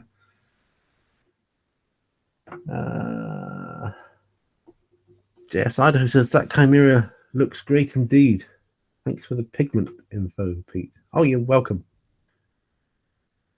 Mr. Mini Dream says I'm the same way, but recently weathered my first two builds and really enjoy them. Yeah, once you start, you can't stop. It's a bit like Pringles, you know. Once you pop, you can't stop. If you know that advert.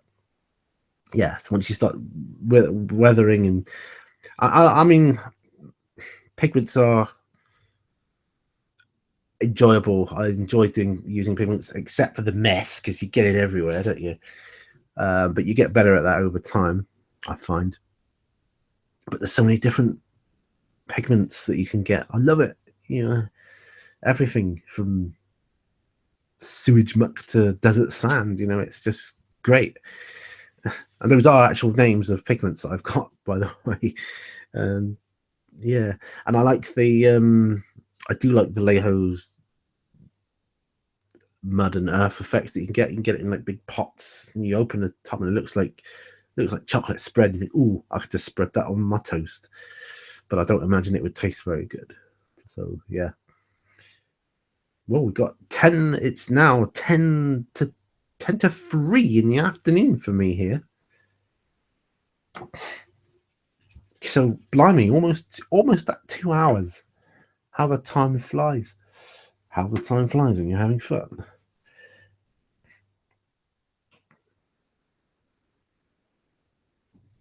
Tabletop Warzone says the only thing to watch is to not use too much with weathering. Yeah, you've got to be very careful, especially with pigments, not to smudge it all into one. Otherwise, you might just as well get a brown wash and go like that. Yeah, so you got to be very careful with that. I did one. I got a rhino, which I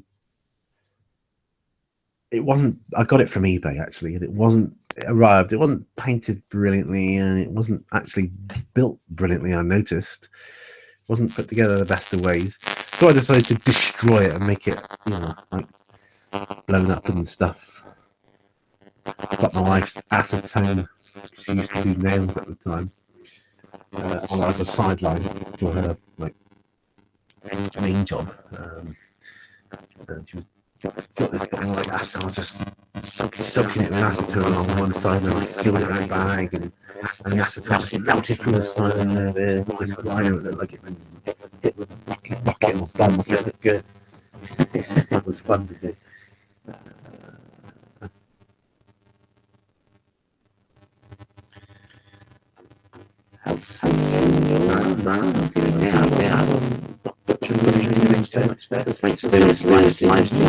Welcome. Live streams are always fun. Touch of you says yeah. No, so yeah.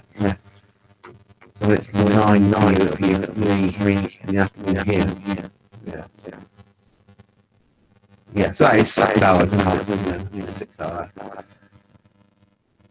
Difference. Super Wargamer says, do you find Vallejo pronouncing it wrong? Apologies to my daughter. She does a lot of Spanish. She's doing A-level Spanish as well. It's not Vallejo, it's Vallejo, if you want to pronounce it correctly. Because double L is Y and J is H. You got to do it with like, I don't know, you got to pronounce it right. But I'm saying Vallejo. Do you find Vallejo better than GW paints? I find them higher quality. Vallejo, it depends what range of Vallejo you're talking, because there's different ones.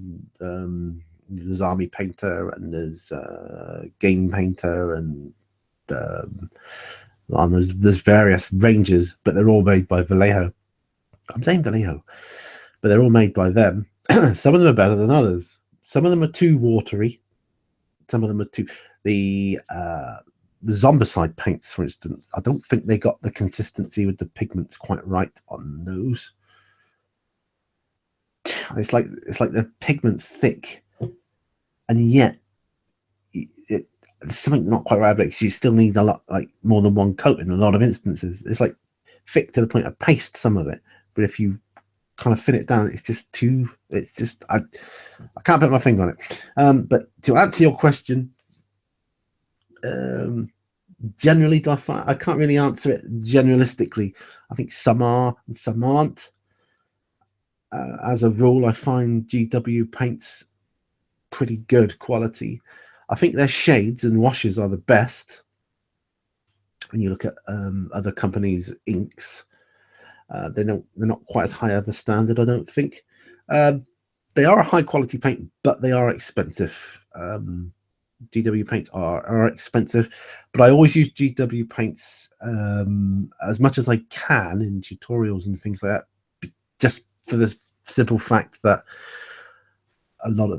most people know GW paints, and if they want to try to do the same exactly effect that you're doing, then they know what colors to use. But you can get the same sort of thing with similar colors of any paint range, I believe.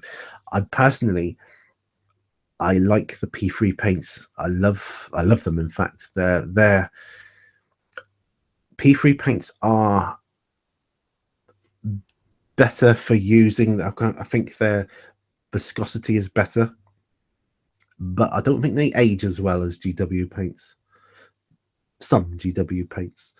The viscosity of P3 is absolutely brilliant, but they kind of clog up more over time compared to an equivalent GW paint. Take McCrag Blue and Signal Blue, and I've got loads of them. One, I think the McCraig Blue will age better than the Signal Blue. Mine does anyway. So I'm talking from personal experience. So this is a subjective answer, but yes.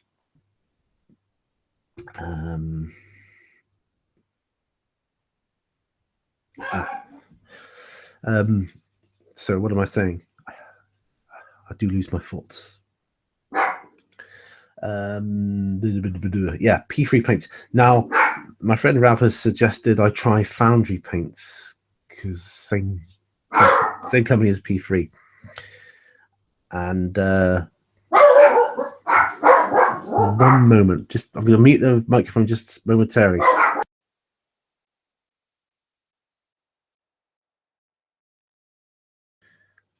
Sorry about that. I had to tell the guys to stop their yakking. Yes, you. He told me to try them because they got like this triad system with the base and the highlights and all that kind of thing, and I might try it. Foundry paints. Better write that down as well.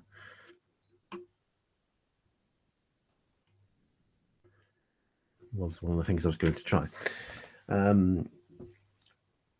So to go back to the original thing, do I think Vallejo paints are better than GW paints?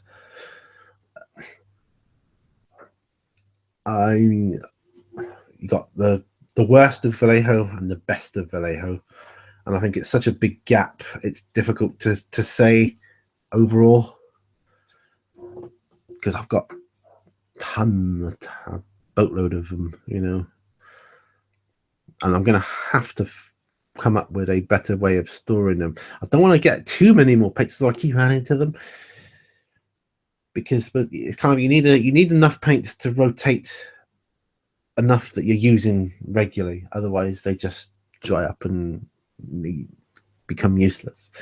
So yeah, I'm trying to work something a better system out for my paints. Right, and looking at these comments, I can see BSG is Battlestar Galactica.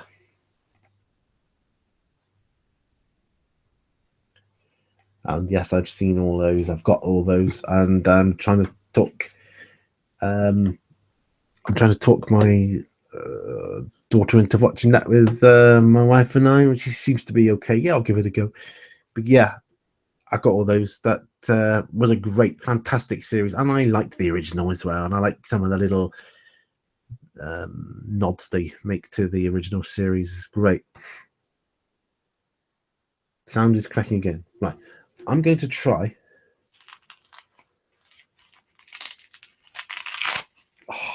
Removing this, see if that makes any difference. There, never know, it might do. Oh. Magnetic field removed here. I need to start. This is tattoo for you. I need to start Battlestar. I love the original one. Oh, you won't regret it, man. It's a good series. Start with the pilot first is my recommendation, and then go on to series 1. Except the pilot one was like a separate DVD in its own right. I would start with that one. Sounds good again. Great, good. I always get this when I've been. It's almost like YouTube's way of saying you've been on here too long now. We're going to start messing things up with you, making your sound go weird, your picture go funny. Yeah, that's just the way it feels sometimes. That sounds good again. That's good. Mr. Mini Dreams, GW, is that the Citadel? Yes, it is. Oh, Super Wargamer says yes anyway. So,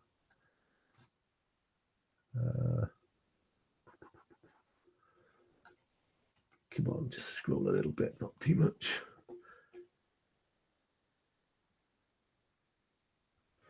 JS Idaho says Mobilus Models makes some great kits of the various ships. The Raptor shows up this December. That's interesting. Yeah, very interesting. Mr. Mini Dream says, never used those yet, just switched from Testers Enamels to Vallejo. Vallejo is good. It's a good paint. I'm trying to think of, and I've used so many paints over the relatively short time I've been doing it. So many paints. I can't say which is the worst, really.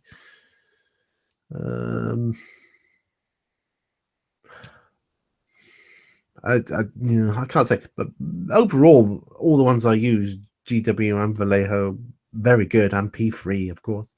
I don't have too many P3s because I don't want to keep them too long, basically. Just my experience.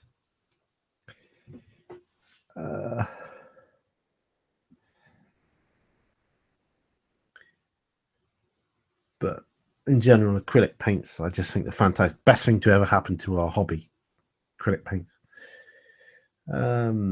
Super War Gamer says Vallejo are my favourite. Yeah, I mean they do great, and I love the bottles to start with. The dropper bottle, except for shades. When it comes to shades, I prefer pots when it comes to shades when I'm putting shade on. But for the rest of it, dropper bottles all the way. Tatty for you says thanks for the show. Getting some dueling done. Some more of that awesome stuff. I saw that one you did. I was looking at it this morning on Facebook, I think. You did a sketch of like that night, and he looked really awesome. I wish I could do that. I mean, I can draw if I sit down with a picture in front of me and I can copy it. I can copy draw relatively well. Okay, I think. I'm hopeless at making it up and just doodling. I'm no good. I can't do that. So if I had a hat, it would be off to you. Yes. Mr. Mini Dream says, I had used testers for 35 years of building. Blimey.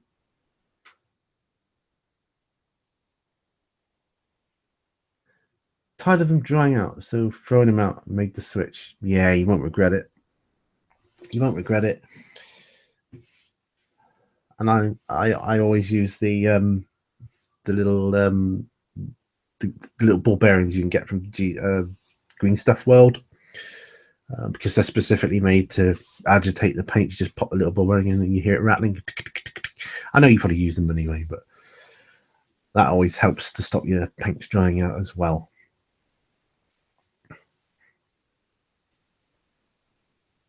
Yes, Vallejo is great. Bottles are a plus, says JS Idaho. They are.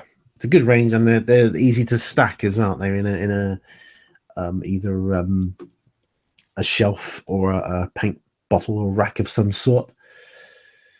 Yeah. Super War Gamer says, yeah, I wish GW did drop bottles instead. Yeah. I think we're all with you on that one. Mr. Mini Dreams. Very happy now. Love the range of colours. When it comes to airbrush paints, although you can put pretty much anything through an airbrush if you get the consistency right, can't you? But I do like I gotta say, I have a soft spot for the Minotaur range of paints. I don't have many of their. I've only got about 4 colors, I think. 4 colors, maybe 5. 4, I think. But they're brilliant. You can use them with hand brushing as well, and they're just brilliant. Such a nice consistency, and very, very happy with those. I've got a lot of Vallejo Air paints as well, which they go through the airbrush great too. I mean, like I say, you put anything through an airbrush. When I painted my Riptide, that was with my airbrush, wasn't it? And that wasn't an airbrush paint. I think, what paint color was it? I think it was Towel Light Ochre. Yeah, and I just thinned it down enough, so I just went through, and it was okay. It was great, you know. It was no problems at all. Stock up on the model color line first. Oh yeah, I like Tatty for you says thanks for working on that drawing now. Yeah, it's funny. This is good for my brain actually, because I'm all over the place. I'm like, yeah, conversation there, next conversation there. My brain's thinking that.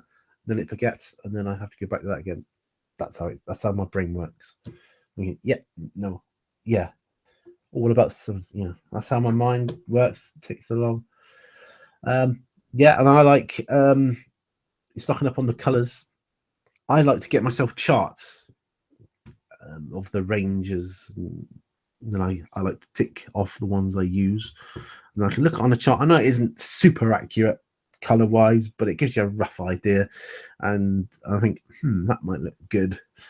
Or these three, say, I don't know, these three greens here might suit these range of outfits better, or that range of vehicles better. I want to get these. This will do for my base. This will do for my highlight. And this will do for my real fine highlight.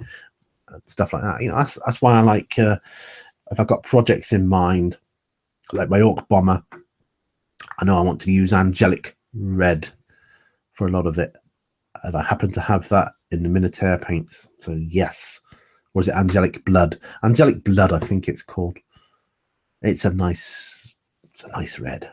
It's a orky red, and you'll see it when the time is right. Blimey, Mr. Mini Genius says, "Lol, I started building when I was 5 years old with my dad. Now I'm 41. Blimey, that's a lot. I only got into this hobby. When was it? 4 years ago? 3 years ago? About 3 years ago, I think it was. I mean, when I was a kid, I would build the odd little model, not Airfix, something cheaper, smaller, and rubbisher, and I'd get like, I don't know, one really bad enamel paint that looked like nail varnish, or I used my mum's nail varnish to paint the wings of an airplane or something, and it was really, really bad. Green. I had a green plane. Yeah, I had this enamel green paint. It's like, I don't know, awful metallic. It was like thick.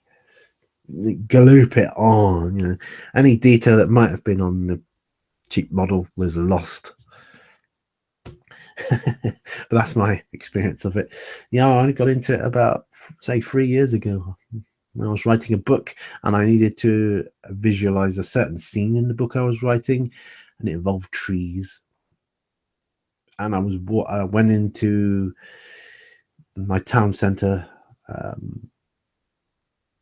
It might have been that day or whatever, because I thought I need to build the scene so I can visualize what's happening. It's going to be like a confrontational scene, and I wanted to know who was where and what was doing and how it would play out. Would it look good in real life? So I can write it, if this certain character moved there behind these trees, would this character, what would he do? And sometimes you can see it, you think, oh, he'd likely go this way, or he'd go that way, or he'd stay where he is. Anyway, cut a long story short, walked past the GW shop in my town centre, and they had the Citadel Woods. I looked at them, I can get that as a model, must be able to. So I went in there. And that's when they kind of, not pounced on me, but said, do you play? No, I just like the models. Would you like to? And there was no one there in the shop, and I thought, looking at him. Yeah, go on then. So he took me through the Dark Vengeance. They had the Dark Vengeance starter set, out on the tables and all painted up, and the scenery looked lovely. My local GW is really, really good, and it looked really good. And I thought, yeah, it looks good. And I started playing through the game. Obviously, I didn't know what I was doing. Still don't know what I'm doing anyway. But I didn't know what I was doing. And the manager was like, yeah, you're going to shoot him. Okay, you need to roll, I don't know, freeze, whatever it was. Yeah, Space Marine, so ballistic skill 4. Yeah, so you need to roll freeze to hit, and, whatever you're wounding on, and all this kind of. And I'm rolling these things, and I'm thinking, this is quite fun. I like this. Yeah. And by the time, oh no, took us half an hour, 3/4 of an hour. I was so hooked. I like this rolling dice and playing toy soldiers. It's good. I like it. I've been missing this all my life. So I came out with a load of stuff, and paints, and this, that, and the other. I get home, I'm like, okay, I don't know how to paint or build. But I'd gone to my other gaming store, which was up the road at the time. I got some more stuff from them. One of them was how to paint Citadel miniatures with a DVD, and that's so obviously I watched that. I've still got it. I love watching it. It's great. And I thought, actually, it's not that bad if you follow it step by step. I reckon I can have a fair crack at it. So I did it. Really enjoyed it, and I think I've got better over time. I'm quite pleased with the way I produce things now, and yeah. But 5 years old, man. So you've been into the hobby for a long, long time. Good for you.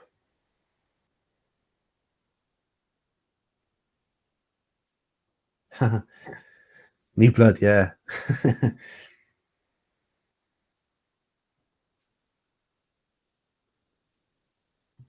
Very true, Mr. Mini Dreams.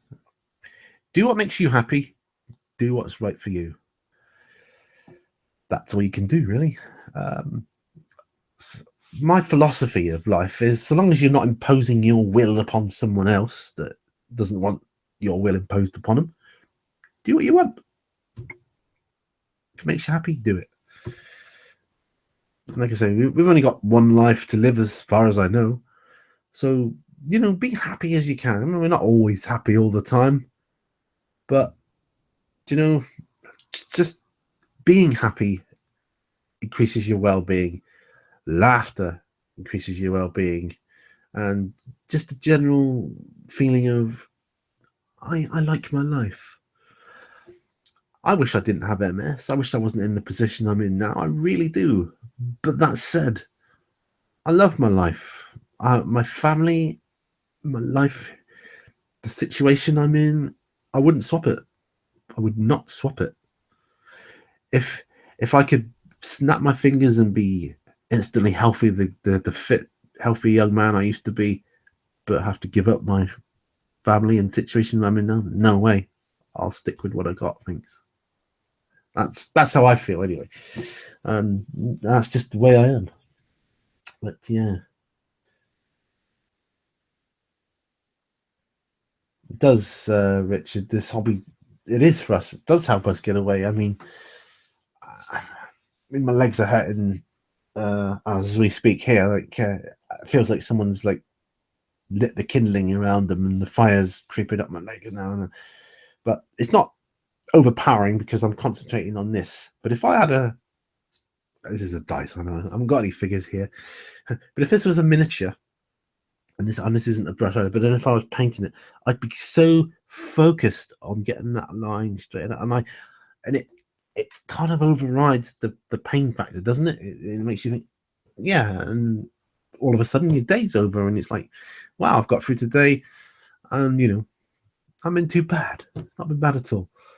There are days when I can't paint, hands too shaky, my arms are too heavy. It's like someone's pressing you down. It's like, I don't know. I don't know how to describe it. Not wearing 10 layers of clothing, jumping in the sea, and then being tarred and wearing chainmail armor or plate mail armor, and you just can't. You ain't got the energy to do anything. On those days, I don't. Hobby sometimes, if I can make it to my studio or a chair with something hobby related, book, whatever, just sit there. If I can, sometimes I go to my studio and I'm not able to do anything other than sit, look at what I have done, and think. I think things. I'm like, okay, I can't do it now, but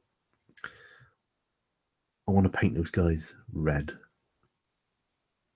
Definitely. And I get thoughts and ideas, or I look at my Orc Bomber and I think, what do I want to do with it next? What am I going to do next? Yeah.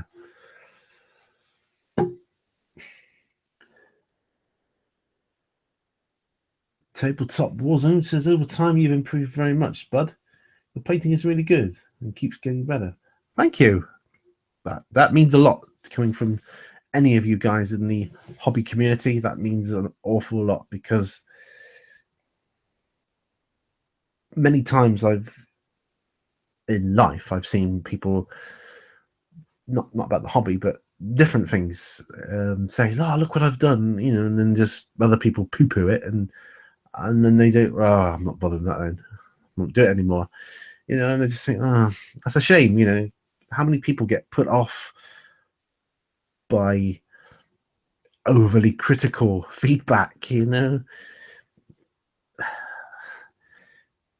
I mean, the fact that, I mean, I'm happy with my painting, but I know I'm not the greatest painter in the world by any means. I know that, but that's good because it gives me that level that I want to aspire to, and that drives me forward to try every miniature I paint. I try to do better than the last one, and I do. And there's several techniques I want to improve upon. Two brush wet blending being one of them. I still can't quite get my hang of that. There's always ways around it, but at the same time, I want to improve that, you know, and I'll try it, you know. But I want to really improve my sculpting as well. Say improve. There's nothing really to improve at the moment. I'm just. But when I use green stuff, I want to be able to do a bit better sculpting and stuff. I can do really, really basic stuff, and I've got those rolly things where you can make like tentacles and stuff. No, that's quite good. But you know, I've seen people sculpt entire models out of it, and I want to be able to do that. That must be a good feeling. Mr. Mini Dream says, "This has been a great live show today, Pete. Really enjoyed it." Thank you very much. I'm gonna have to wrap it up soon because I've gone over the 2 hours, I think, now, and I've got to get P&Q done and filmed ready for Monday because I've got to get things ready for when my wife comes home and sort things out for this evening. And what is it, Friday? So, Walking Dead tonight, possibly, most likely. Unless one of us has had a real bad day, and then we'll talk about that instead and try and coach each other and, you know, help each other feel good. Tatty for you says, exactly. It keeps me from feeling the pain and tightness in my legs. So yeah, it's a great hobby. It's fantastic, and my wife thinks as highly of the hobby as I do for different reasons because she knows it helps me, and she often mentions. She says what seems to help a lot of you guys in the hobby with various things. You've all got issues that you need dealing with, and the hobby seems to help or be an avenue of respite for a lot of you, and it's really brilliant. Can't wait to see how much you beat the Hummerguns. All right, we'll see. Got some great work done on my Death Guard Contemptor. Cool. So thanks for the live show, Pete. You are welcome. Right. I'm going to wrap this up now. So, because you could go on forever with this, but it's good to end on a high. Thank you very much for joining me. It's been brilliant, and I've so enjoyed doing it. And I don't know when exactly I'll do the next one, because what with the upcoming holiday, it might interrupt the schedule a bit, but it is going to be a fortnightly thing. But yep, see you next time, buddy. So yeah, but thanks for joining me. Thanks for watching. It means an awful lot to me, and hopefully we've all had a good chill and a good hang doing a hobby, and that's what it's all about. Love you lots, guys, and I'll see you on the next one. And I will say I'm gonna turn the camera off now, but you'll still hear me for a few seconds. So camera's off, and this is what I want to do at the end. So goodbye. Thank you for watching. I've enjoyed your company and really appreciate it. And I'll see you guys on the next video. Bye for now. Remember, all brushes lead to war.